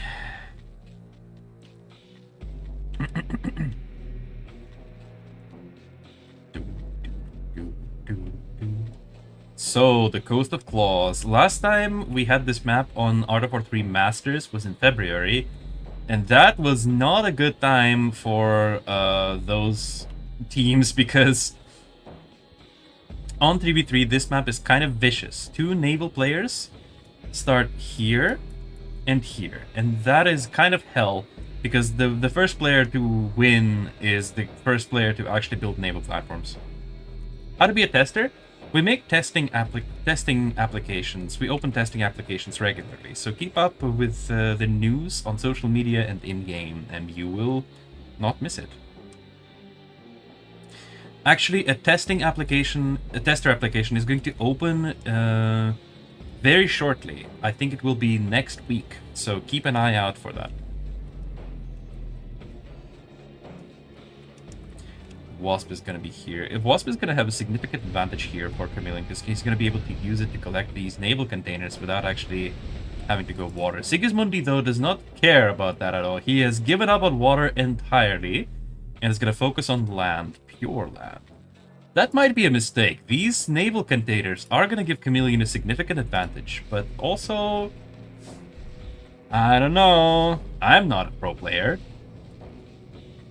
I'm not fighting for the third place in DANKE DIR Cup, so...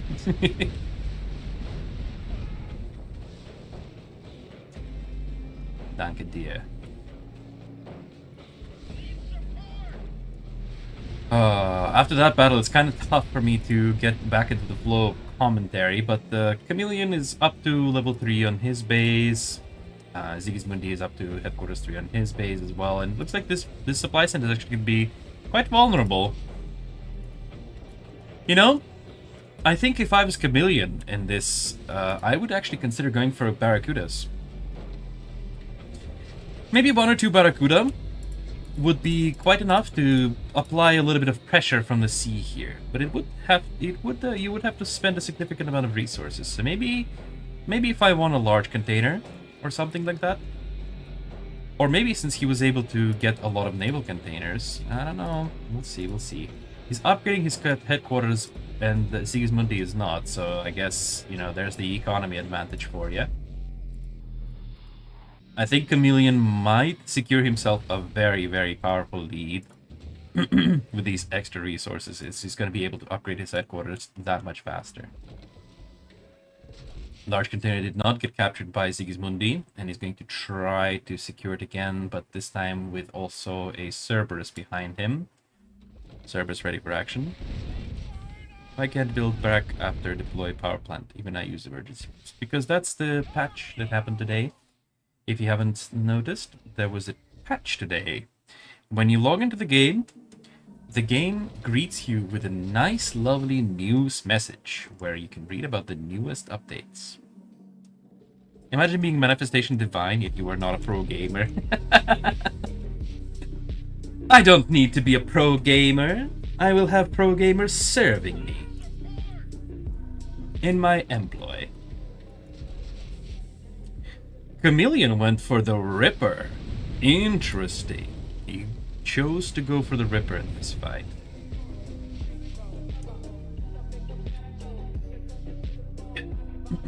Tell you what, I think that's very smart.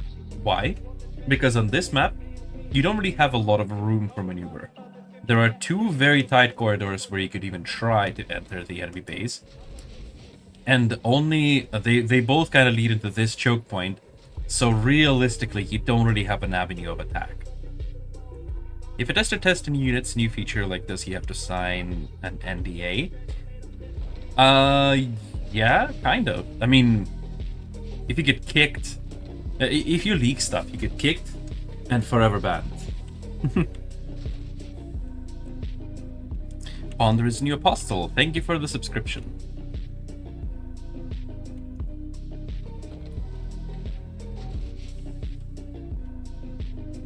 So it's like you don't really sign anything when you apply for testing, but if you leak something from testing environment, you get banned.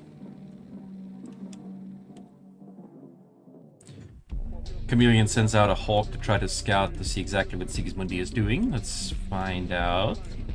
He's gonna notice that Sigismundi, I mean, he does have it HQ level 4, but he's only just finishing some of these crucial upgrades in these factories. which means that once again, Chameleon is gonna have a significant advantage. Chameleon is already up to Chameleon tech. It's so annoying to say Chameleon up to Chameleon tech. Bad update for me? Well, it's not a bad update for everyone else, so you're just gonna have to get used to it, buddy.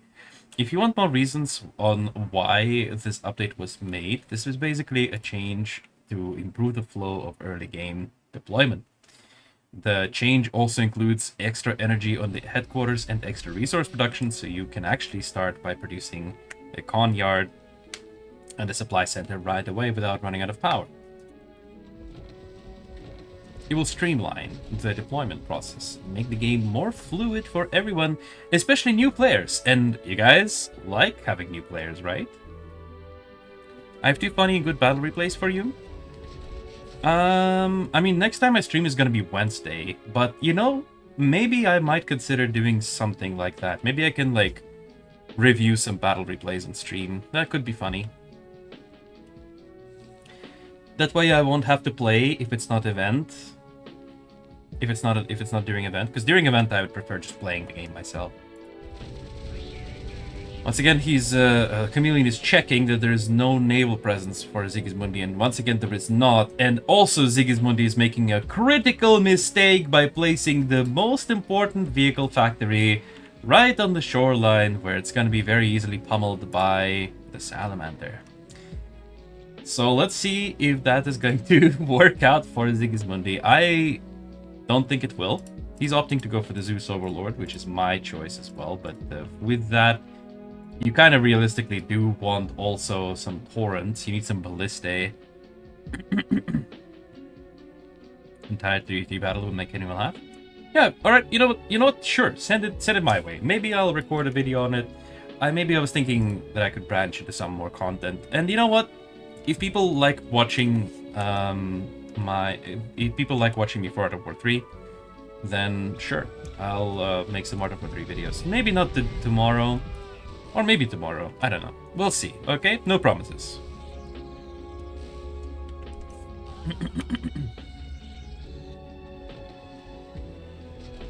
Didn't Lost Zen went to sleep? Yeah, he did. I'm gonna end the poll actually. That was from the last battle. I forgot to end it. But yeah. So Sigismundi and Chameleon are dancing around each other. There is a Solaris. There's only a single shield available for Sigismundi. I think Sigismundi is clearly far, far behind Chameleon in the regard. There are 3 Chameleons available for Chameleon, and he's got a ton of Rippers, a ton of units. This choke point, though, is going to be really difficult to push, even with all of that advantage for Chameleon. I am surprised that Chameleon is not utilizing this yet. He's kind of leaving these heroes in the back pocket. And Sigismundi might be realizing that something is a little bit off. Chameleon fires off a Bison active, and it look at that. Sigismundi is actually starting to force fire immediately at the spot where the active went from. Strategic Island resource of HQ is enough. It's bad that we have to build supply and power first. You say that, Red Kingdom, but think about it this way. When you're a new player and you learn the game, does it occur to you naturally that the optimal way to deploy is fucking emergency measures boost? No, it is not natural at all. It is not natural. You have to find that from a third source. Somebody has to tell you that that's the fucking perfect way to deploy. You have to do emergency measures boost. It is not obvious. It's not explained anywhere. No tutorial in the game teaches you that. It is just not a good deployment method. It is not a good deployment strat. You will have to adjust to it because it's healthier for the game as a whole. It will be healthier for the game as a whole to do that. And once again, look at that. As I said, the Salamander will have absolute pure reign of terror on these buildings. There's not even a torpedo platform or anything. So Sigismundi, I think it's gonna be over here, guys. I think Chameleon is about to close out this game. Personally at least. Of course, once again, it's gonna be hard to push this while there's a significant Zeus presence. The update doesn't bother me much, because some player like me have high command skills, so placing it's fast and ready to roll, but hero balance is most important to look forward to. Yeah, the hero balance is coming, guys. There will be a hero balance patch.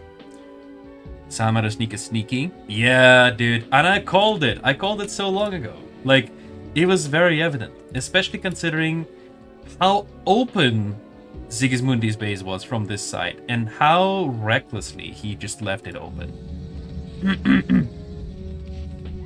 That is basically inviting it at this point. Bison is going forward. Acuna crashing out, Lamal. Yeah, I do that sometimes, dude. On my personal stream, I can crash out. Why the Kingdom versus other Poland? Who will win? I don't know. Once again, the Salamander and Wasp here are going to go after these air defense towers. But the air defense towers do work. Salamander uses the active ability and is now forced to go underwater again. Oh, the Seraphim active. Very not well timed, but it's okay. It's okay. The Overlord here is going to stand guard, I'm assuming. I reckon this battle is going to take a while to resolve. Sigismundi is going to be at a disadvantage, but on this map, this corner is so secluded. Look at that. Like, it's so hard to push into it. This side is actually a lot more open. Look at how wide this angle is on on this map. The Coast of Claws. And oh my god, the Cerberus is just gonna eat so many Ripper shots. It's time for Cerberus to let her rip. Next hero balance, Solaris can shoot Leviathan. Nah. Alright, let's switch song. I do like it, but it's not fitting here. Alright, let's do this one. Oh, guys. I'm losing my voice a little bit. I think I need to calm down. You don't know why did the Kingdom beat R28s when he was in rank 24? I love Poland can't do that. I mean, he cannot do that because he's not rank 24. Penny, for you, who's the best player on the Resistance side? The best overall? That's difficult.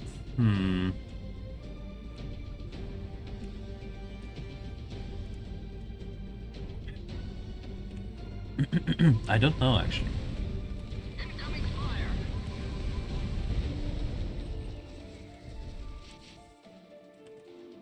I think everyone has their favorites, right? So, like, it's more of a popularity contest than anything else. Everyone has their favorite player for both factions.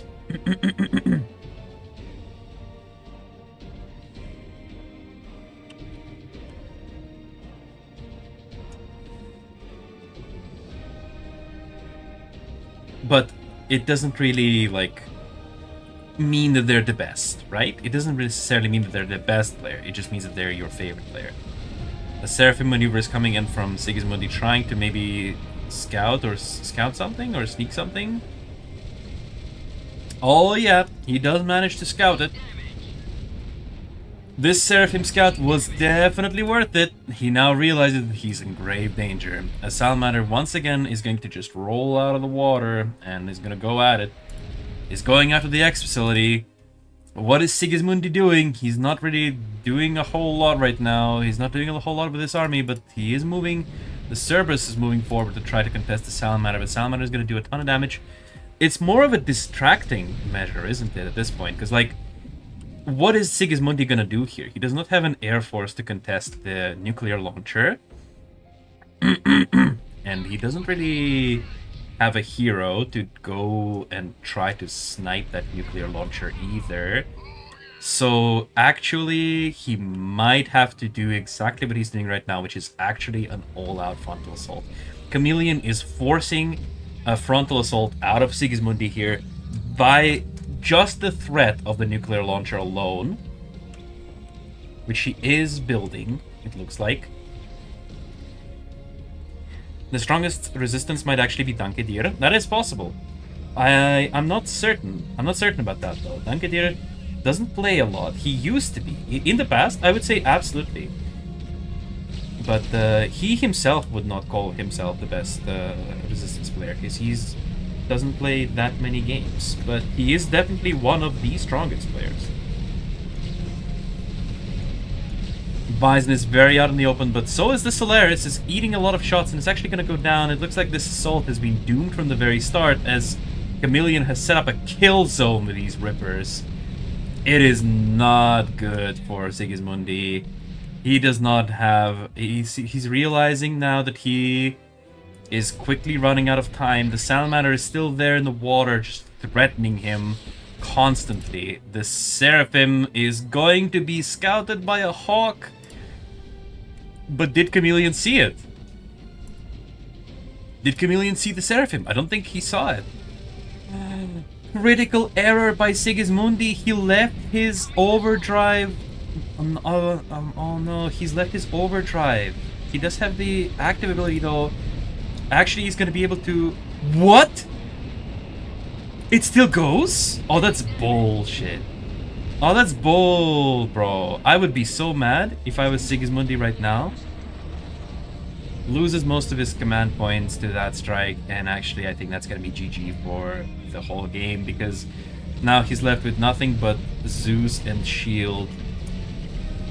And that's not gonna stop this Bison and Rippers. Bison goes in, stuns a bunch of units, and the Rippers are gonna rip. It's time for Jack to let her rip. Most players would agree Red Kingdom is the best. Possibly. I'm not saying that he is not.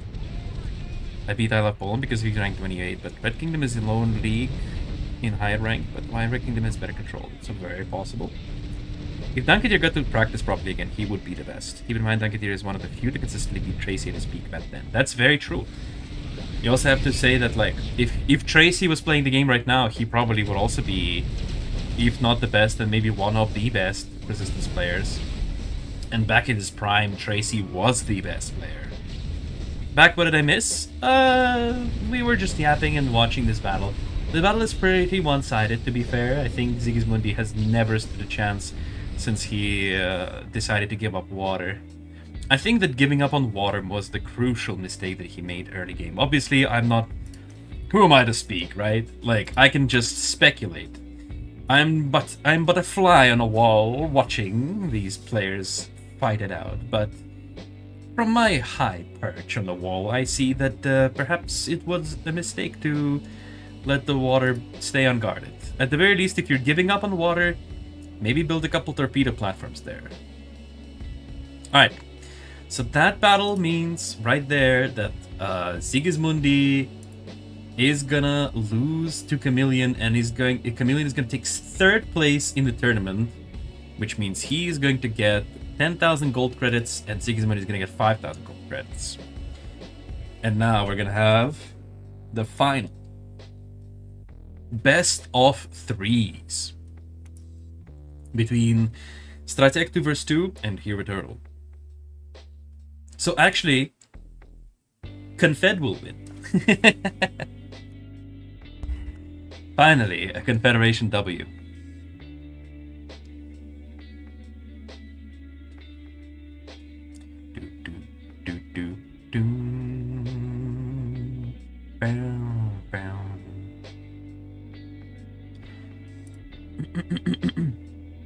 Oh no!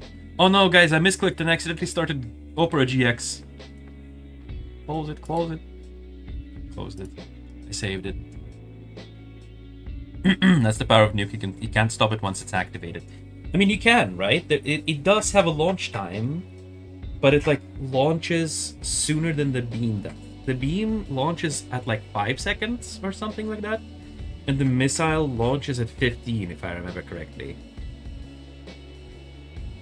or 10. So like the timer is what is the timer? It's like 30 seconds. The timer itself. Wait, I don't actually know. I don't use the super weapons, okay? I don't use them. Space strike. Time 15. 15 seconds. So it's preparation time 20. So wait, preparation time. What is preparation time? Preparation time, targeting time before space strike launch. And time is time required to produce. Okay, so time required is 150 seconds. Preparation time is 20 for a space strike. So 20 seconds for space strike, and then I believe it starts. It goes off on 5 seconds, and the nuke goes off on 15 seconds. Battle invitation received. Dude. ... Hello, Kurdigan Carcass. Sorry. Goes in 2-2-3-3 a lot. I think he kind of panics as he doesn't have anything to play passively. With whom? Alright, let's close this. The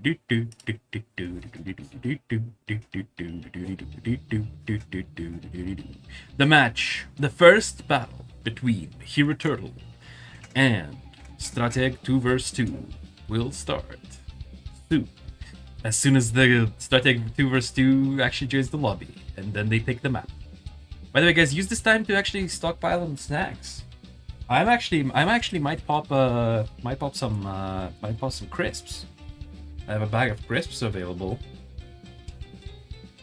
I might pop one.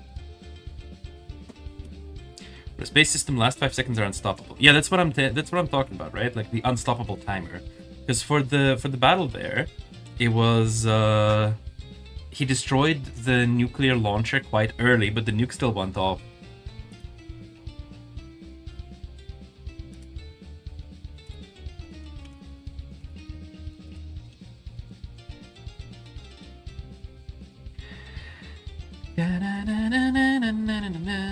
Oh, thank you for the second clip, by the way. Yeah, okay, now I see it. Yeah, he lost 24 fucking supply. Sans Undertale.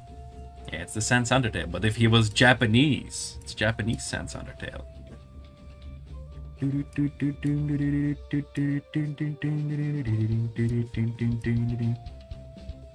Thanks you. Where? Huh?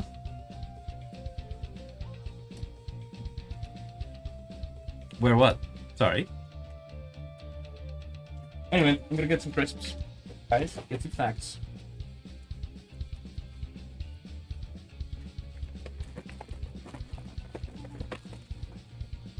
Got a bag of crisps.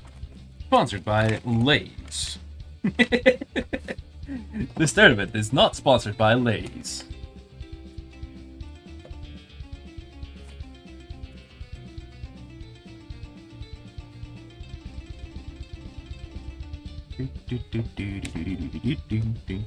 So it looks like the players are picking the map. We are playing on the island map. Interesting. So players are picking a very, very small map with a small map already with a little bit of water around it. So it's gonna be kind of tough. Oh no, they're still banning. Okay. So no island. No way, Japanese sands. Yeah. Is there Russian sands? I don't actually know. I can check though.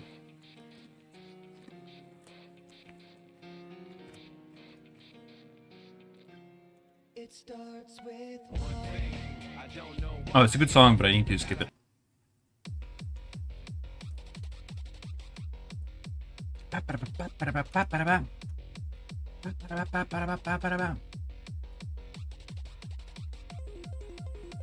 You know what? Let's skip to something cool right away, yeah?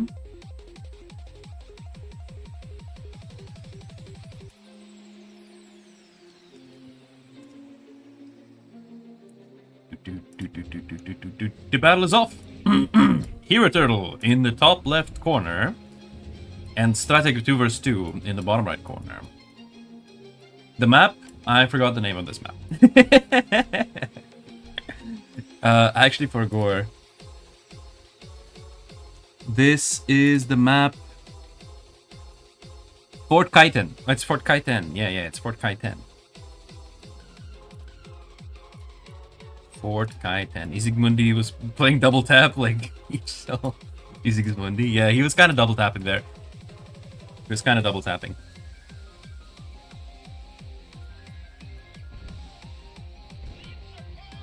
Alright. Thanks to the older player, this was the best game before the heroes arrived. I mean, this is already a good game. Don't worry about it. It's still a good game. We're celebrating 10 years this year. Everything is growing, the player numbers are growing, the revenue is growing, the number of developers is growing, so don't worry about it. How about Red Alert music? Oh, you know what, actually, you were quite right. Let's put on some Red Alert music. I think I have some Red Alert music playlist. Yeah, I have a Red Alert 3 playlist. Okay, we're starting off with that. Okay, no, thank you. Doom, doom. Good chill song to start off the battle here, as Hero Turtle and Strategic vs. 2 are still developing. This is the first battle of the finals. Raconia for gore, yeah.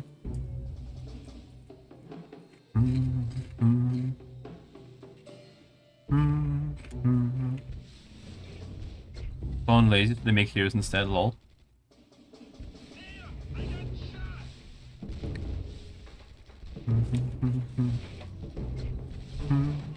Don't know who you are talking about. Interesting positioning of the buildings for Strategic vs. 2. He's putting all of his buildings up front. Very up front, and all his deployment, like all of his other production buildings, all the way back. Which, as far as I understand, is a good way of doing it. But it's not pretty. I don't like it. At the same time, Hero Turtle's base looks a lot more like the kind of base I would make. Wherein you still put your factories kind of in the back, but you also kind of sort of put all of the other buildings kind of in the front. But it also does not look pretty, but at least it's closer to the HQ.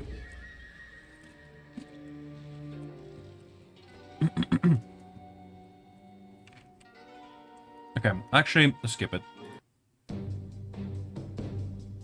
Okay, this is better.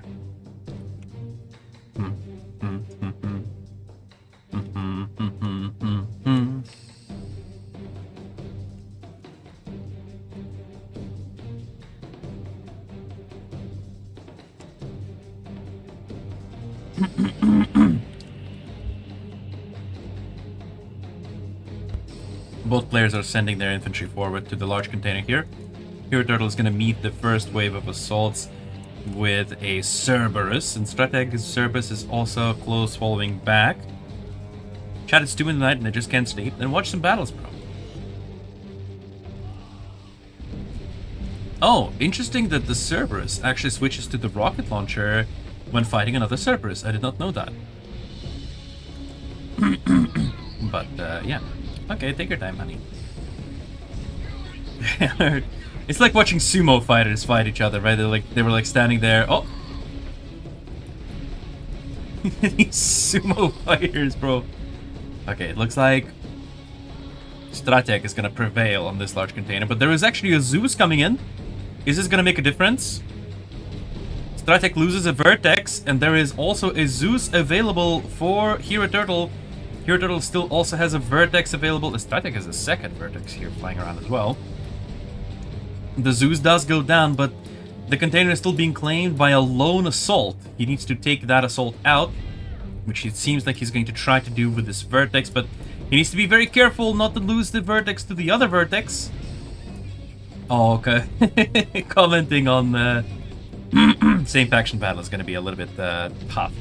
Just like it was during Masters. I have to say the same units over and over again. Strateg is sending a couple of Typhoons forward, actually.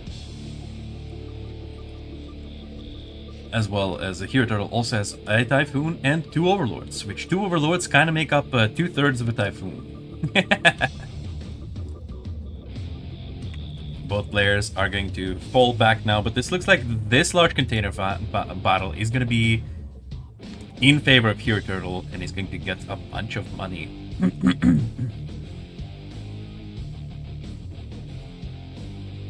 Yeah, I remember now. This map is Fort Kaiten. This is where the tutorial base is. Hero Turtle is up to a Seraphim already. Let's check if Strateg has a Seraphim of his own. Looks like it's in production right now. We also have a couple of Vertex available, some Zeus and Typhoon. I'll be lying if I say I don't watch the Confederation Resistance faction lore trailer every day, single day. Yo, that's dedication, bro. Dude, do you also happen to read the lore articles that we publish on our social media?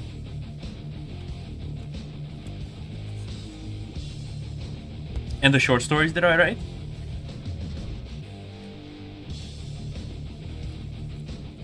You happen to be talking to the man who's responsible, or rather in charge of Art of War 3 lore as of now. I wasn't before. I wasn't in charge when it was made, but now I kind of am. Muzyka z Red Alert 3. Tak, wся tak.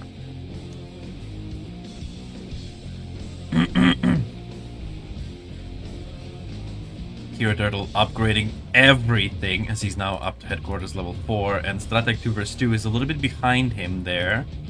Airfield out of power as well. I think unpowered airfield just can't refuel your planes, right? Strateg is also up to Seraphim, of course. Upgrading factories. Both players are just upgrading factories, but it looks like Hero Turtle has a significant advantage. He's going to not let that large container go to waste. He's got a lot of Vertex available, just as Strateg versus 2 vs 2 has as well, to be honest. He also has 4. Actually, yeah, no, he does have 4. Yeah, he does have 4. These Vertex, though, are not really going to do anything. They're just going to fly around a little bit on patrol. So Hero Turtle unintentionally managed to waste some of fuel on these Vertex. I wish I could see how much fuel they had. Hero Turtle's base looks very nice from development point of view. Bro, I can't. Oh no. Hero Turtle's sending out these Vertex to try to see what he can find. He finds an infantryman and he's gonna take him out. I was gonna go home. Once again. Oh no, he's not going home. He's going to fly around the map a little bit more. And then he's gonna go home. What a play from Hero Turtle. Manages to snipe an assault. Strateg versus 2 vs 2 also flying around on his Vertex. Headquarters level is up to level 4. X facility is up to level 3. Let's see what both of these players are cooking up. Both of these X facilities, I believe, are going to produce a Solaris. Can we not ignore the Mole plus Mole combination 2v2-3-3? That thing is broken as heck. Can't Confed have a hero that heals? Mole repair does not stack. Zero Prime. Mole repair does not stack with one another. If you have 2 moles repairing the same unit, they don't heal twice as fast. It does not heal twice as fast. The faster heal takes effect. So if you have 2 moles, with one with, like, I don't know, 5 upgrades and repair and the other one's with 6, then only the mole with 6 upgrades will be actually repairing. And also, no, Confederation cannot have a hero that heals, because by design, Confederation as a faction is incredibly thick. It's super tanky. So if you add a hero that heals to the Confederation rank, it will be broken. It will be so busted, it will be unplayable for the Resistance at all. Because imagine, you have shield, hero that heals all the damage at the same time. Nah. Oh, that's Seraphim. Can you help Zen sleep? Sing him something in Russian? Okay. Спи, моя радость, усни. В доме погасли огни. Птички уснули в саду. Рыбки уснули в пруду. Спи, моя радость, усни. Is that good enough? I hope that was. You better be falling asleep now. F Temi, thank you for the subscription. Zero Prime means moles healing each other. Ah, healing each other. I mean, that does work, yeah. Mole, however, is not a very played hero. I feel like Mole needs to be buffed, personally. It's strong, but it's not broken. and it needs to be broken. Maul is my boy. Maul is my baby. The salamander is eating all of his salad. Justice for Maul. Okay? Justice for Maul. Look at that. Strateg 2 versus 2 executes a man for trying to get some humanitarian aid. And he's gonna execute another man as well.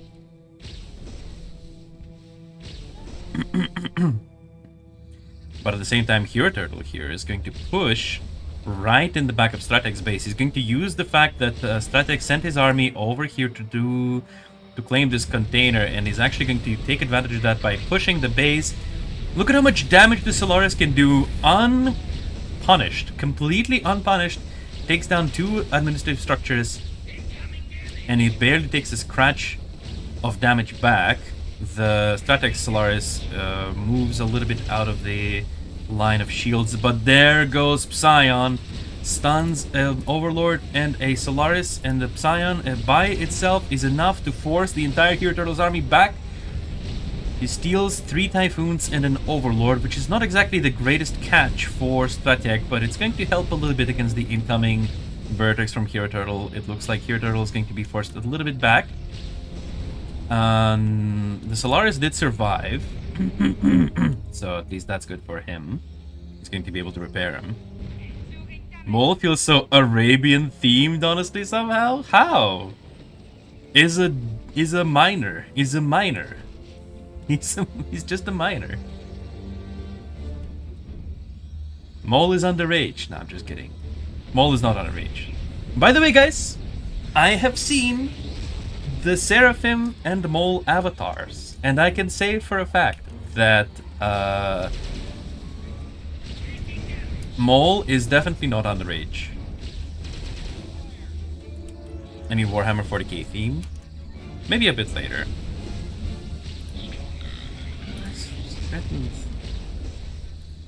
The Red Alert 3 music is kind of not fire, I will say that. It's a little too chill. I need more combat music.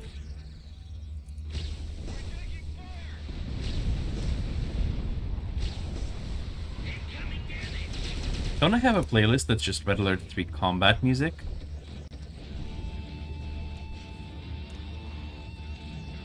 I mean, this is combat music, I guess. Hero Turtle is right outside Strateg's base still. He's gonna use that insane range on the Solaris. This is stupid.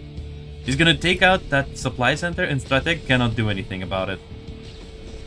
Look at how disgusting this is. This thing is dirty. This thing is dirty. Beholder manages to use the active there, but it's not really gonna come up. Like, there's no follow-up. The Beholder active does no damage by itself. You need to follow it up with something. Strateg realizing that, hey, Beholder is actually good, and now Hero Turtle's like, yeah, here, I'm gonna show you how it's done. He uses the Beholder active, and also whiffs it, actually. There's no... nothing happens. A power plant goes down. Building by building, Strateg's base evaporates. Bit by tiny bit. Psion moves a little bit forward. Hero Turtle inches even more forward. Solaris shoots a laser straight through Psion. Psion steals a number of units from Strateg. Tries to steal some units back. Managed to take out an energy shield, actually. Solaris is forced to go back. What a snipe! That was a beautiful shot by Strateg. Solaris managed to take out the enemy Solaris with just a tip. Just a tip. I can say it gonna cost somewhat $250. What is gonna cost? I'm sorry. I forgot what I was talking about a minute ago. But yeah. Oh! Barely manages to take down that Vertex. It's 15 minutes into the game, so we are gonna be this game is also kind of lasting a little bit long. Hero Turtle and Strateg are dancing around each other. Can we like have some music going on in the background? Like it's getting a little ridiculous. And let's put on Half-Life music. Half-Life has good music.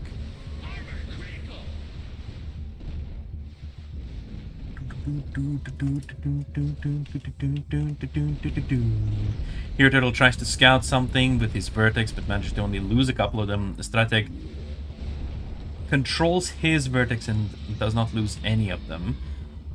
It kind of feels like the loss of infrastructure the Strateg had to experience did not come at any disadvantage in the slightest. At the same time, at home, Here Turtle is enjoying steady prosperity with a lot of resources.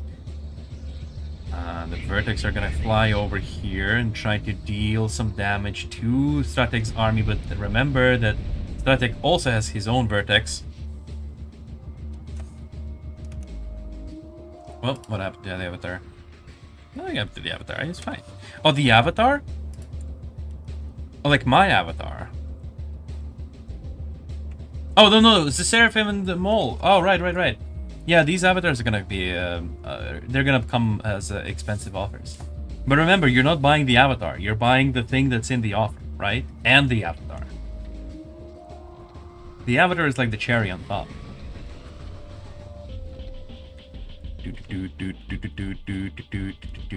Strateg is setting out his vertex to try to scout and see exactly what's going on. Hero Turtle spots that the sneaky assaults are going to try to get the large container for Strateg, and they're going to have none of that. At the same time, Strateg is also going to have none of that, and there is an air battle going to be happening, a dogfight in the skies. Strateg loses a few vertex, and Hero Turtle also loses just a couple, but it seems that he's actually going to be able to successfully send an assault and claim that goop. Claim that goop, as we say in the extraction shooter business. He's gonna get the goop. Here Turtle retreated all the way back to his own base, actually, which is a little bit surprising. Oh, wait a minute, we got an Atlas. Why is there an Atlas just right? Like, what is happening? What is this guy doing? Why? Why would you send an Atlas alone so far away from the support of your own army? That's not really how you do it. Can we in the future have a first-person view of a unit we control? Many games have it. Many games, like, yeah, some RTS have it, but not all of them, firstly. And secondly, in a mobile game like ours, for sure not. We cannot have it. Sorry. Our game is an RTS first and foremost, and we're going to develop it as that. When you could grind avatars? Well, during St. Patrick's Day you could grind a background, so maybe at some point we'll add an avatar that you can also grind for. 800 tournament wins for Beholder avatar? That could be funny, yeah. That could be funny. Everyone wants that cherry on top, and in the cake, the person that takes the cherry on top first, they give the avatar with the first bundle. Why we can't take the cherry right away like every cake we have on the birthday? You have to buy the whole cake though. You can't just take... You cannot go to the store with the cakes and just buy the cherry. They will not sell it.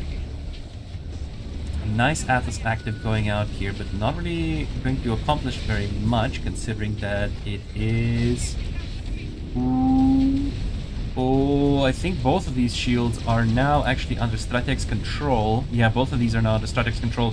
Beautiful Scion active managed to steal them and force the Atlas out of shield's protection, and now he's going to be forced to fall back. The Solaris is going to take some pot shots at it and it moves a little bit further back there. At the same time, the Atlas takes shots from the back line there, and it is pretty tanky. There's still shields available for Here Turtle. There's still not Halts, Vertex available for Hero Turtle, and now he's playing home defense, which means that he has the home field advantage there, so to say, right? So that he can shoot down a bunch of Strateg's fighters, and now suddenly Strateg finds himself without an air force, while Hero Turtle still has 2 full airfields of Vertex, and it is time for them to do some action. You don't think Atlas is good in same faction? I think it is actually good in same faction, because the Atlas has the crucial anti-air that will help him be a presence. And actually, you see a lot more Vertex in these kind of engagements, right? Bro defeated my argument. That really fucked up the conversation between Iconi and the viewers. I mean, it is understandable, but it's only 1 minute, guys. Don't worry about it. It's just 1 minute. It's just 1 minute. And the delay is necessary, otherwise people would just be able to cheat. And we don't want that.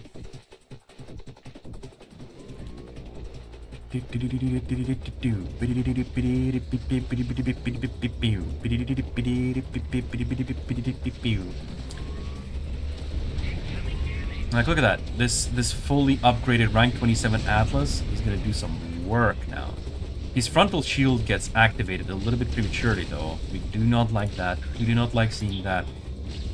We do not like seeing that. I think Upsion got deleted for Hero Turtle with a Vertex, which is not good for him either. But Strateg suddenly finds himself at a very, very low unit count. And I think as soon as Hero Turtle kind of recognizes that, that will be the time to push. He's playing very, very cautiously. He does not want to press the advantage he does not know for certain that he has, but now, when the Cerberus is right in the middle of the base, he should notice that there is nothing. There is literally nothing defending this at all. There is no Vertex. There's one Vertex chilling on the airfield. No Vertex defending the base at all. There is a single Typhoon, two Typhoons, three Typhoons. Three Typhoons defending the base from any kind of air assaults, and due to the amount of Vertex that Hero Turtle actually has, it's kind of impossible. Right now would be the time to strike. Right now. Why is this army standing here? Just chilling. What are we doing? What are we doing here? What are we doing here? Are we taking a vacation at this village? Why are we just now moving back? Are we moving back? Why? Hero Turtle, you have double the supply of Strateg. Why are you letting him play this out? Can you please describe the Seraphim and Mole avatar? Nope, you will see it. I heard that your cot is alone when you stream. You know you can lend him to you an exclusive free of charge care when you stream. I don't think he needs care. He is fine. He's a strong and independent cat. Once again, Strateg pushes out with his Psion, stuns a number of units. Atlas deletes the shield that was covering for him, but now also Strateg managed to steal, I believe, a shield, a Typhoon, and some units of his own. The Solaris active barely scratches the paint on this Atlas. That's kind of funny. The Vertex for Hero Turtle are controlling the sky, and Strateg does not. He gives in under the pressure and actually forfeits the match. I feel like Hero Turtle could have won a little bit earlier if he just pushed. But honestly, it's fine just the way it is. And that marks the first win for Hero Turtle in this best of 3. Will he be able to claim the second win right away, or will we have to play 3 battles? We'll see. DANKE is inviting me to a lobby. DANKE, by the way, if you guys did not know, he is a very, very experienced developer, very, very experienced player. He has 2 awards for contribution to game development. That's a lot of medals, guys. A lot of medals.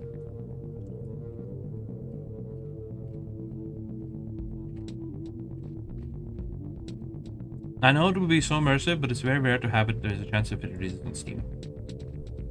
I don't think it will be if it releases on Steam, but we'll see.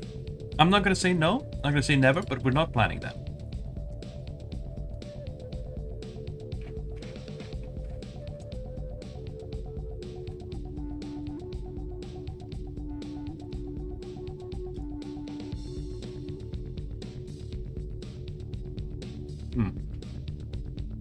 Crisps. Maybe he's giving time to Strateg, but why? Why would he give time to Strateg when the battle is for like prizes? You know, they're fighting for prizes.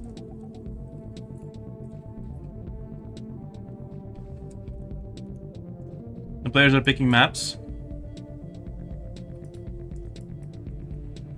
Quiet Haven, Coast of Claws, or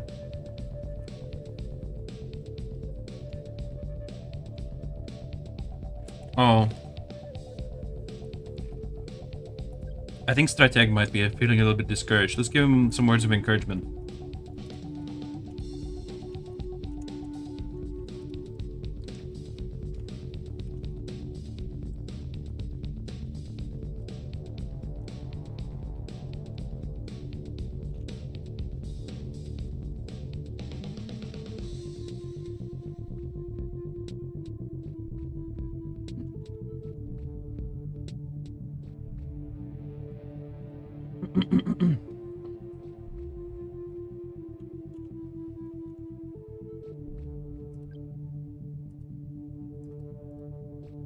We are number one. The number one clan, I believe, did actually perform in a couple of previous masters.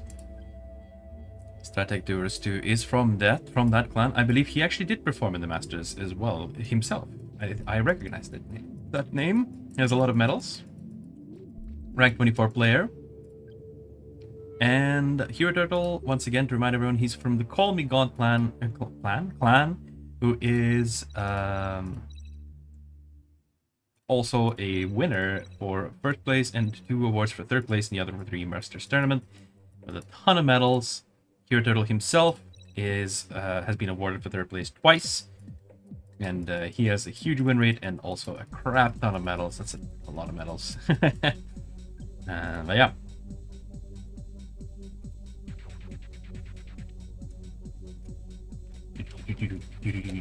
The players are currently banning the maps they don't want to play on.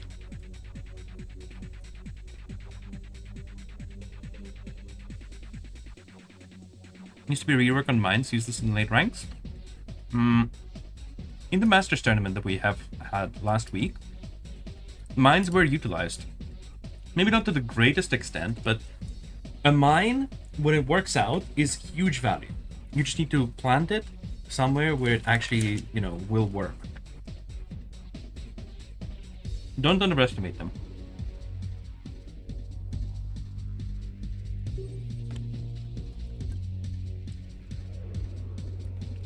The players are not banning the map.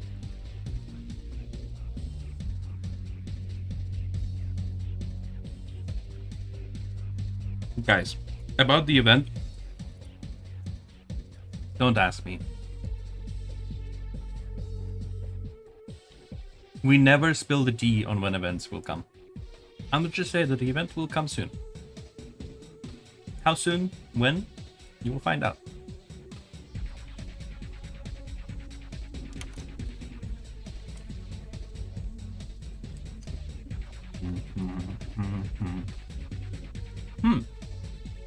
Looks like we're gonna have the Sun Temple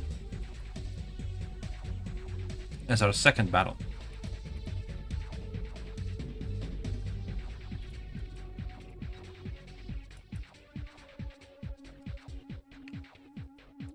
Dude.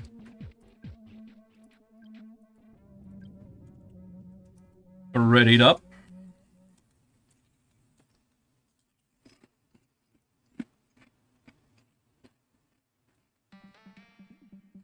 Nom nom.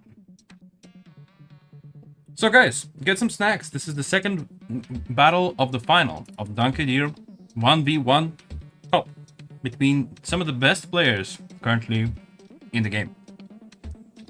Hero Turtle versus Strateg Doers 2. Hero Turtle was able to claim the first win in this best of 3 series. Let's see if he's going to be able to close out the finals with a second W, or we'll have a third game and Strateg will be able to eke out a win. Everything is possible. This is the Sun Temple, one of the newest maps present in the map pool.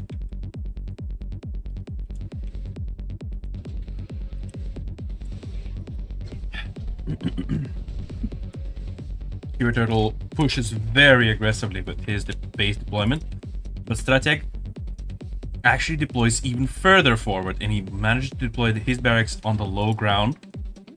At the same time, Hero Turtle has to settle for high ground.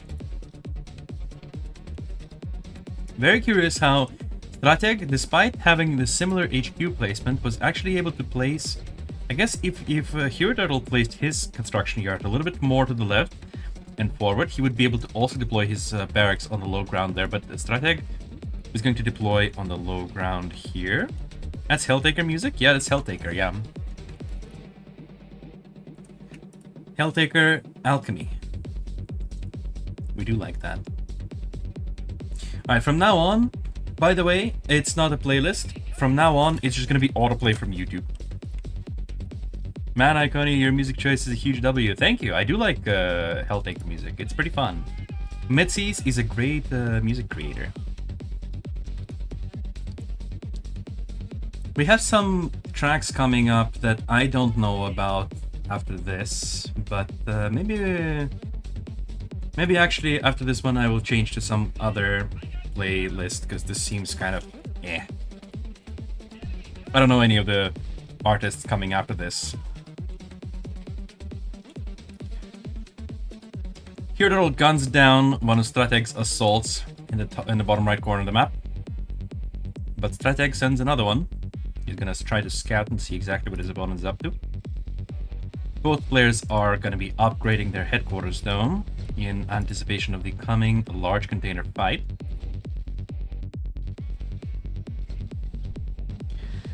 It seems that Hero Turtle is slightly ahead in resources, but we'll see how that turns out for him. Proyecto X, thank you for the subscription.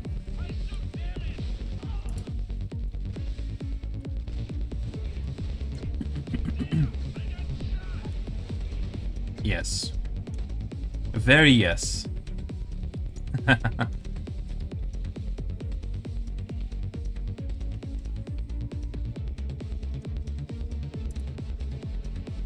Hero Turtle actually amasses a kind of nice group of units here in front of his base, and it looks like he's going to... I like how he spreads out his assaults across the screen. I do like that a lot. I wonder where does the large container spawn on this map?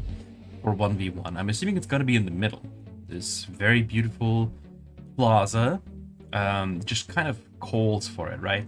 That's where a large crowd of people would gather and praise the sun, and they would call upon a large container to appear. And Hero Turtle is going to follow the old Mayan customs and is going to arrange his units in a summoning circle here. The Cerberus here being the head priest of the sun, and it looks like his prayers will be answered as a large container does drop right in the middle here. He is very ready to claim it. Let's see if Strateg 2 vs 2 is just going to take that lying down. He does have only a handful of units here available, but what he does have also is a Vertex. But so does Hero Turtle. Hero Turtle also has a Vertex. Honestly, this does not look like a good engagement for Strateg to take, so I think the best course of action here is to scout what's going on, determine the amount of assaults available for Hero Turtle, and perhaps try to only poke a little bit. But the Cerberus actually is not available. If he just jumped in there, he might have been able to dish out a ton of damage there, but the Cerberus falls back, and as a result, Hero Turtle loses a bunch of assaults, which might not look like much, especially considering that he just was able to claim a large container. But still, assaults that are lost for free are assaults that are lost for free. Write this down. When battle started, the mid-system show 5 maps, 5 random possible maps they can plan a player on. Stage 2, choose modification, stage 3, they... Imagine how long that would take, though, for a start of every battle. That would be kind of ridiculous. I don't think anyone would play it. People already complain that they have to wait 5 seconds at the start of every battle. You think that... you think that people would like that? Okay, let's go to... oh,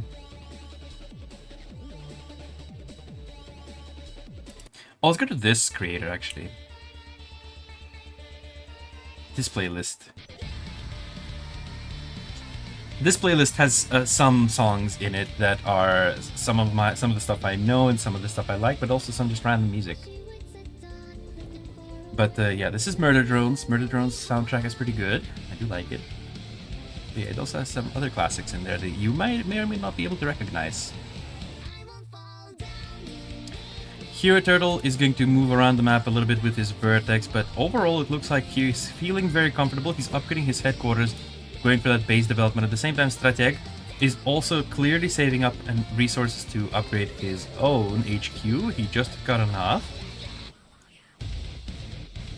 He should be upgrading his headquarters right now. Might be a little bit of a delay there. Yeah, he's now upgrading it, but still floating a little bit of the resources. Might be some slight lag there.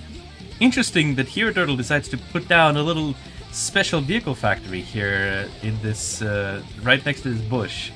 Actually, kind of makes it look like one of the neutral factories from a tournament mode or something. That's kind of funny.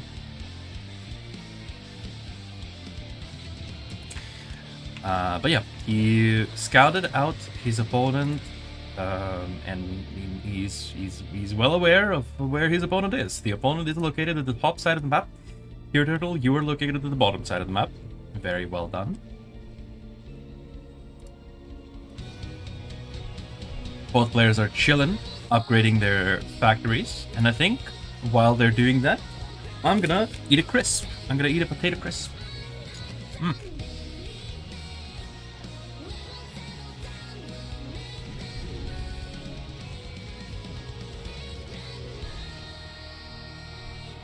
Bit of a misfire incident here on the tree.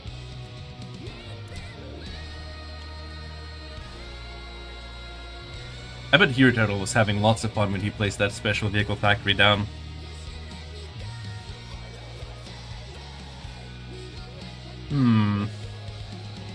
Quite an intense engagement, right guys? It's very epic. So much stuff is happening right now. I can barely contain my excitement. Okay, finally, Hero Turtle decides to send a few planes out. Let's see exactly where his opponent is. Nope, he turns around. He's like, yep, he's not in the middle. I'm gonna go back home. Okay.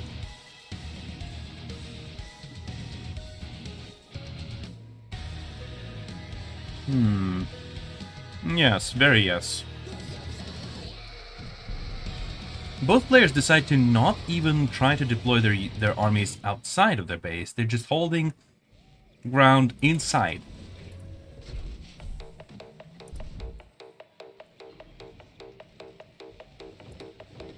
Hero facility up to level 3 for both players. Producing heroes. Actually, the Solaris has already been produced, so Strateg is a little bit behind Hero Turtle on his hero unit. Hero production, I mean. But let's see where it goes. Let's see where it ends up. Finally, the players are moving their armies outside of their base. Strateg should use construction boost to catch up instead of spamming supply boosts. I feel like he is desperate for money, but at the same time, you're probably right.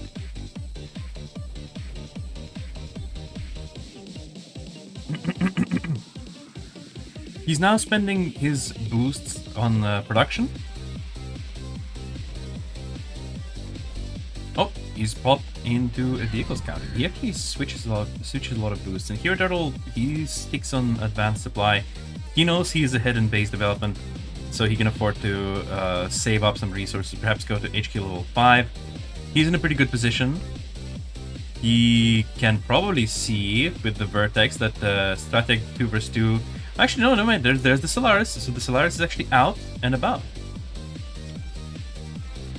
Any plan for decorating profile like hero avatar frame? It's possible. I'm not gonna say no, but I'm not gonna say yes yet. Hero Turtle aggressively pushes his Cerberus forward and Strateg replies in kind. The Vertex fly out, but there are so much Typhoon that Strateg decides, nope, I'm out of there. Hero Turtle's Vertex are being quite well controlled. Solaris takes a couple of shots. It's hard to say who's the winner of this engagement, but I do feel like Hero Turtle is in a good spot right now. He is going to be claiming this container very carefully, very cautiously. Strateg 2 vs 2 decides to fall back. I feel like maybe he's feeling a little bit intimidated by Hero Turtle. It kind of feels like it from judging from his play there. He does not feel very confident right now pushing this position from Hero Turtle. And instead he opts for a little bit of a Vertex play. A dogfight occurs, and we see that Hero Turtle is left. Sorry, Strateg is left with 8 Vertex. Hero Turtle is left with 7. So he actually did win that engagement. I feel like if Strateg 2 vs 2 had a little bit more confidence in his own plan, then perhaps he would be able to deal a lot more damage to Hero Turtle in that position. But Hero Turtle is almost at his cap of units, so he's gonna have to go for headquarters level 5 soon. And Strateg, you know, he's still got a way to go for that. So that's definitely going to be a huge disadvantage for Strateg. as Hero Turtle will be able to go headquarters level 5 very soon, and Strateg still has to fill up his command points if he wants to catch up, or maybe he can try to save up and go for headquarters level 5 himself. A little bit more dogfighting happening here in the sky over the Sun Temple itself. This is the Golden Plaza where the High Priest Cerberus praised the sun for a miracle. Hero Turtle opts to go for a second Avia factory, and it might be that after going up to headquarters level 5, he will add 2 more airfields and just fill them up with Vertex. But I kind of choke on these kind of ranks, not gonna lie. It feels like it. It feels like he's not incredibly confident in his own play, which is definitely a detriment on a psychological end of the spectrum, right? So like, I feel like Strateg has the potential to play well versus Hero Turtle, but it seems like he's being held, he's being choked by his own hesitation. He's a bit hesitant to try to make the plays against Hero Turtle. Perhaps he's feeling a lot of pressure coming from previous masters, but once more, it's like you kind of have to fight. You kind of have to fight for your win if you wanna claim it. Obviously, you can feel content by taking second place in a matchup like this, but it will make for a better game if you do try to be a little bit more confident. Yeah.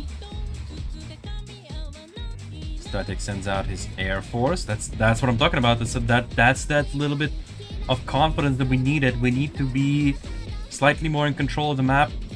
Let me zoom out a little bit so we can see more of the action here as Hero Turtle positions a portion of his army on the high ground and a portion of his army in the low ground there. No ballistae of any kind to be seen. I mean, to be fair, with this much vertex presence, it's got to be quite difficult. And Hero Turtle actually places an airfield at the very far end of his own base. I believe there was a Cerberus jumping in there. And actually, there was Psion active. Yeah, Psion active went off. Yeah, there was a Psion active. So, Strateg 2 vs 2 actually managed to capture a few units with a nice Psion play. But the dogfights are definitely still... Actually, never mind. The dogfights are in his favor. Hero Turtle is only left with a handful of planes. And now suddenly Strateg... See? That's what I'm talking about. He needs to be a little bit more confident in his own ability to make plays. Because now, all of a sudden, he feels a little bit stronger in the air department at the very least. Maybe not in the ground army, but in the air department, definitely I would say he has the upper hand. Let's see if he's going to be able to... capitalize on that. He does need to pop a boost. He just did. More vertex are coming in from Hero Turtle, though. The reinforcements coming in from the base. Strateg needs to respond to that. He pops the air raid boost to try to take out some of the vertex once again. But of his vertex, there are only a handful available right now. The rest are either dead or refueling. So actually, Hero Turtle has lost his advantage on the air, but only for a short while. I need a little bit of a drink.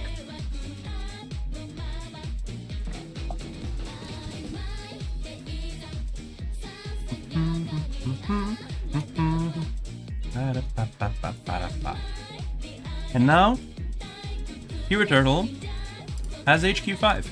It's as simple as that. He has headquarters level 5. He's very firmly in the lead. So all Hero Turtle needs to do now is to continue snowballing the lead, right? He can build up his air force. He can continue building up units. He can save up a huge bank so that he can refill his army as he pleases. And at the same time, Strateg 2 vs 2, he kind of needs to make a move somewhere. A large container does spawn in the middle of the map. There's a dogfight once again happening in the middle. Hero Turtle opts for an air raid warning, and Strateg opts for air attack. Clearly, Hero Turtle intends to utilize the advantage that he currently has with anti-air and fight Strateg's air force only under the cover of his own anti-air units. Which does seem to be working out for him, as unfortunately, Strateg 2 vs 2 is forced to go back to base and resupply. Cyan weakness show clearly where units placed so far away from each other, making Cyan kind of helpless. I mean, he still steals units. He still insta-steals them. Your ability to stream this long is kind of impressive. I mean, perhaps, but you have to remember as well that DANKE was streaming for 2 hours longer than I did, so he was actually streaming longer than me. Oh, by the way, this song is quite known in the Weep community. It's called Absolute Territory. If you know what Absolute Territory is, you're a goat. Surprised neither of them using torrents. I am actually not surprised at all that neither of them are using torrents. Have you seen how many vertex there are available on the field? With this much air power, I feel like it's kind of pointless to use the vertex. I might be wrong though. I might be wrong. It is very much possible still. We have seen in the game of Hero Turtle versus Chameleon, where Chameleon had a lot of Hawk, and he was still able. Hero Turtle was still able to utilize the power of Ballista. But perhaps in this matchup, Ballista might actually not be that useful, because you can use the Ballista to shoot into the fog. Ooh. Cyan manages to steal a couple of Overlords, which actually takes down the Cyan from Strateg 2 vs 2. These Vertex are flying forward and they're going to attack. You're going to continue pummeling Strateg. Remember, any kind of trade right now is in Hero Turtle's favor. If he trades even 2 to 1, yep, and there goes. Even if he trades 2 to 1, Hero Turtle has the bank and he has this massive advantage. So that's gonna be that. Whoa! What a series of battles. I think that was quite something. But this also means that we have a winner. We have a winner in the whole tournament. The winner of the whole tournament is gonna be Hero Turtle. He's gonna be claiming the first place in DANKE DIR Cup. And for that he will receive 20,000 golden credits. Strateg 2 vs 2, claiming the rightful second place. Very well played. 15,000 golden credits. Chameleon with 10,000 golden credits and 5,000 golden credits for Sigismund. Chameleon, very strong game. He really gave Hero Turtle a run for his money. I feel like if Hero Turtle lost the game to Chameleon, we may have had a bit of a different finale than we have. But at the same time, I'm not complaining. These battles were very awesome. All of them were very intense, and I did enjoy watching and casting them, and I hope you did as well. I once again would like to thank DANKE DIR for this opportunity to stream. I'm going to send a link to his channel, his point of view, in the stream chat here. So this is DANKE DIR's perspective. If you want to go give him a shout, give him a sub, give him a like on the stream, that would be much appreciated. It's kind of silly how weak the Overlord anti-air is, you can literally ignore it. Yeah, in a way, you're right. If you use Torrent, you have the full land push. You kind of stick to land mostly. Yeah, that's true, but this is a land map. How many Typhoons did Turtle have? Jeez, yeah, he had a lot of Typhoons. Full ground and safe faction is bad. Vertex is a must. Yeah. Especially, yeah, like Night Soul is completely right. The same faction battles heavily, and I mean heavily, require you to have air presence. It heavily favors the Vertex. The Vertex is just too good to ignore in these kind of encounters. But yeah, thank you guys for joining. That was really fun. Chameleon Ishii was using Onslaught for direct combat. I mean, yeah, very true, very true. Very, very true. Very, very true. Alright, so, thanks everybody. I hope you had enjoyed watching these beautiful, beautiful battles. I wish you all a good night, and if you want to, you can check the battles. You can always check the VOD later for the battles. What's the prize pool? I'll show you. Here. 20,000 golden credits for Hero Turtle, 15,000 golden credits for Strateg 2 vs 2, 10,000 for Chameleon and 5,000 for Sigismundi. Total 50,000 golden credits.